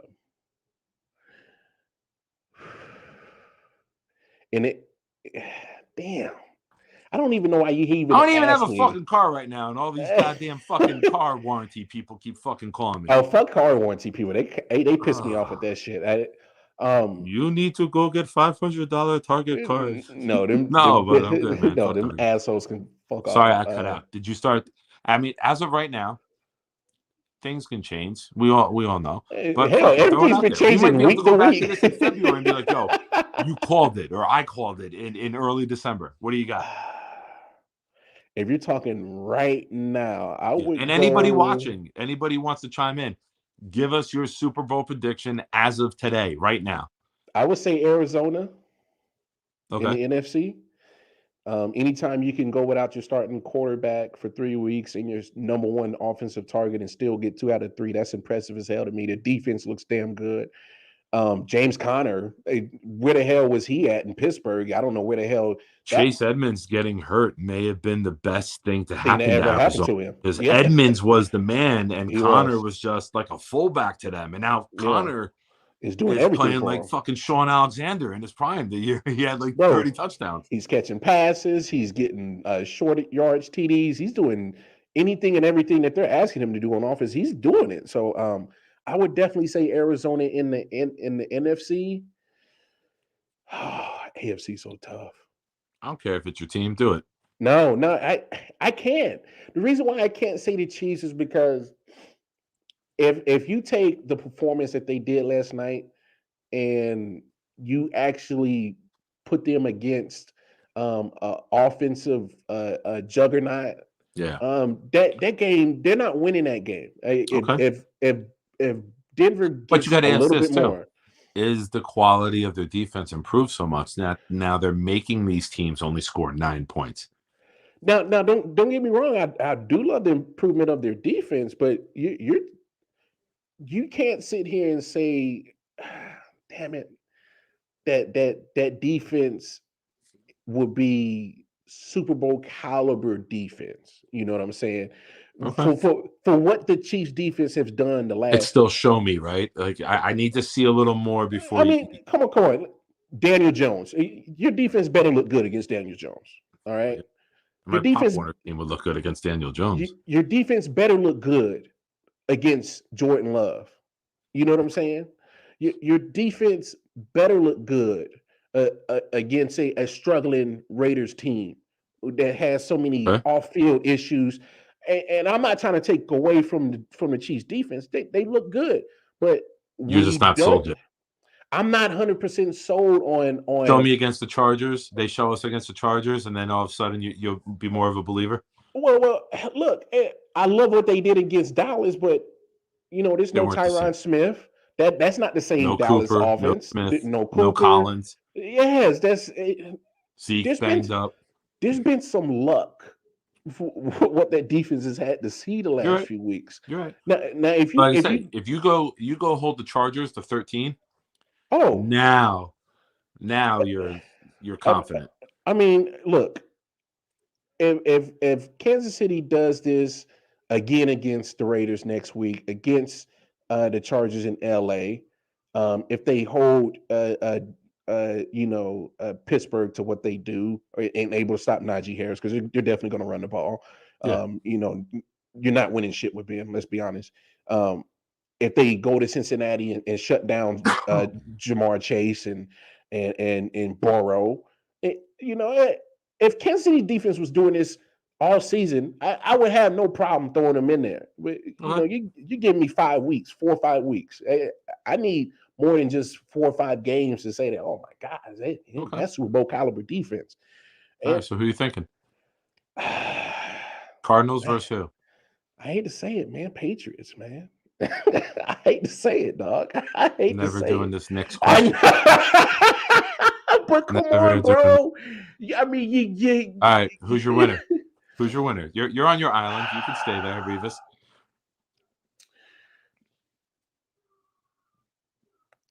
Cardinals will probably win that. Because okay. I like you won me back. You won me back. Because there's a with Kyler Murray, as in he's that mobile quarterback that's going to try to kill you with his arm first, and he's going to use his feet as just a way to escape or extend 4 the touchdowns pass. yesterday. I think he only threw for 129 yards. He had 2 passing, 2 running. But that's he had what I'm 129 passing, 2 touchdowns. He had 59 rushing, 2 touchdowns. But so that's what I love about Kyler, though. Him. Yeah, they can beat you multiple ways, bro. They've won 2 out of 3 with Colt fucking McCoy. Former Jet quarterback Cliff Kingsbury looking like a fucking god.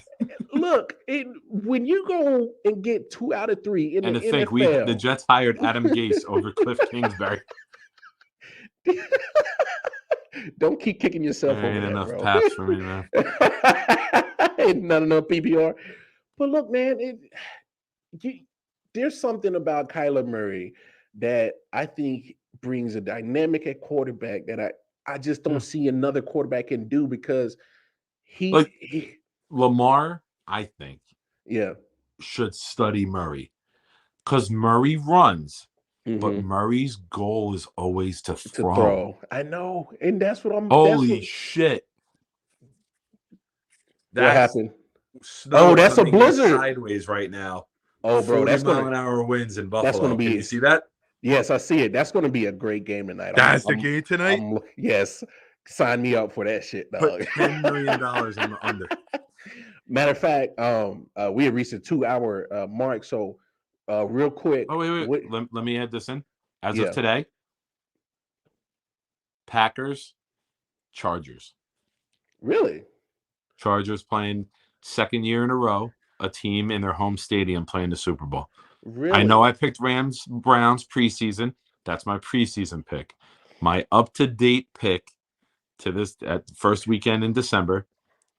Give me Packers and give me the Chargers. Because I'm not sold on the Patriots. Yeah. The Titans, if they don't get healthy and Henry don't come back, they have zero chance. The Chiefs offense I'm worried about. Yeah. Baltimore, I can't even consider them an option. They're having the luxury of like a poor division. Even though everyone's winning in the division, there's no standout, right? Like it's a clusterfuck. So that beating down on each other week in and week out, I think will hurt them long term. That's fair. I don't know. Like I told you, Herbert. If it's Herbert and Rodgers in the Super Bowl, like that's man crush central for me. Like that's the guy at the end of the career. This guy who I've loved since the minute I saw him play. The hair length has nothing to do with it with either of these guys. But then you look at Herbert, who I think will very, very soon be with Mahomes, the face of the league. I think the kid is that good. He's got that it factor to him. Like he doesn't get rattled. He's poised. He makes big throws. You got Eckler, who's been a stud. You got Williams and Allen, who are one of the top pairs in the league in terms of receivers. The defense isn't elite, but with what that offense does, you get Jared Cook also on the offense, a good veteran tight end. Jared Cook is a low-key good tight end. Yeah. And people he's the guy that a winning team needs. I'm surprised he's bounced around a lot in the league. I don't know what it is or why he can't stay with a certain franchise. I don't know if it's either money hunting or he's a fucking dickhead in the locker room. It's one or the other. It's one or the other. No, it's either pay me more or we can't have you here anymore. Like maybe something in between, but that's usually what you see. Because if a team doesn't want to commit to you long term, there's got to be some sort of issue there, whether they're not paying you enough or you're just not a guy they want in their locker room. Yeah, I got you. But he plays well. He makes some great catches. They're using him the right way. And the Chargers, just like the Bengals, like they can be teams that Manning and Brady, I've said it earlier, they could be in 8 out of 11 Super Bowls in the next 11, 12 years. Like those two quarterbacks can own it all. And I'm including Mahomes because I think the financial situation in Kansas City and how they've overpaid everybody is going to fuck them big time. Oh, and I'm not doubting Mahomes' talent. I'm doubting the capability of keeping that team together. I'm glad you say that to the end of the show because I can go on for days about the financial status of the Chiefs, but we'll say that for another time. So we're gonna put a pin in that. But people definitely pay attention to tonight's game. And Nick already showed you it's going to be a snowstorm for all you sports heads and people that play sports. Man, playing in the snow is probably one of the funnest shits in the world. So I'm pretty sure there's going to be a lot of kid emotions coming out of those grown men tonight, playing tonight. I hope the wind is blowing and the snow is blowing in Belichick's face the entire fucking night. Turns his face into a popsicle coming in sideways. I hope the wind is blowing at Belichick's sideline, and he can't see, and like there's frost and icicles off his face, and like he gets hypothermia and never coaches the game again. Why you gotta, folks? It's the PBR. Why you gotta diss your favorite team, though? Don't do that. I'm just saying, it's 8 PBRs in a 2-hour show, man. I blame them. No, look. Are we doing tonight? Are you feeling good? Are we doing tonight, or are we going to see how the night goes? Let's see how the night goes. I'm good. Play it by ear. Yeah, I'm off tomorrow, so we'll play it by ear because I know, once I get these narcotics in me, man, I don't even know what the hell is going to happen. So, it depends which narcotics you use. You can either be sleeping by 9:30 or you could be up until Thursday. No yayo. You get a shipment coming from New Mexico. I watched Breaking Bad. I know how shit works. No, I got no yayo over here, but that's Hey guys, how we doing? That's not till New Year's, but anyway. Look, y'all. Definitely pay attention tonight. It'll be up in the air whether it go call on. Me, whatever. Yeah, no doubt. Again, y'all know how to find us: Facebook, YouTube, Instagram. Hit the bell notification, like, share, comment. Appreciate everybody that is tuned in today and got the comment section just lit up. So we appreciate the love. Look, I got one more. Yeah, go ahead, bro. Have not heard from Melvin Wall in 2 weeks. My man was setting records with comments in October and November. Yo, and all of a sudden, I'll make sure to message out to Mel to see if he's okay because he has been a little bit put out a missing persons alert for you. Put an APB out for him. Yeah, say Nick wanted to put a missing persons alert out for you. Ever since that damn Cam Newton shit, been caught missing. Hey, Melvin Ryan, where you been, bro? I hope everything's all right. No. Look, we're just giving you a hard time. It is what it is. Hey, look, make sure y'all definitely go show man down some love and support. Follow their YouTube page and all that. Light's been in my face for 2 hours. I know. I love her. Turn that thing off. So definitely, if we don't go on tonight, definitely look for us 4 p.m. Eastern Standard Time on Thursday, y'all. On behalf of are we doing 4? Or are we gonna? Can we continuously move that back? Let me talk with Mel, but I'm pretty sure we could possibly move our pick show back. Honestly, I don't think it'd be an issue. I work till 5:30. Like if you guys want to start at like 5, go over shit, and then when I get in, we'll do the picks. That works. That'd be great. I love doing this with you guys. Honestly, let me talk with Mel because I love doing it with you. Mel kind of fucking fell off with the Nick loves the Patriots. Hey man, that sounds like a personal problem between y'all two. We bonded so well when you were away getting sick. Hey, you give Mel an inch, he'll take a mile. All right. So but no, look. Hey, everybody, we appreciate the love on behalf of Detroit Mel, the big homie Nick Shine. I am Mark Harmar. We are signing off. Appreciate the love again. Thanks for joining us, everybody. Yeah, thanks for joining us. Be safe, everybody. All right, brother. Talk to you later.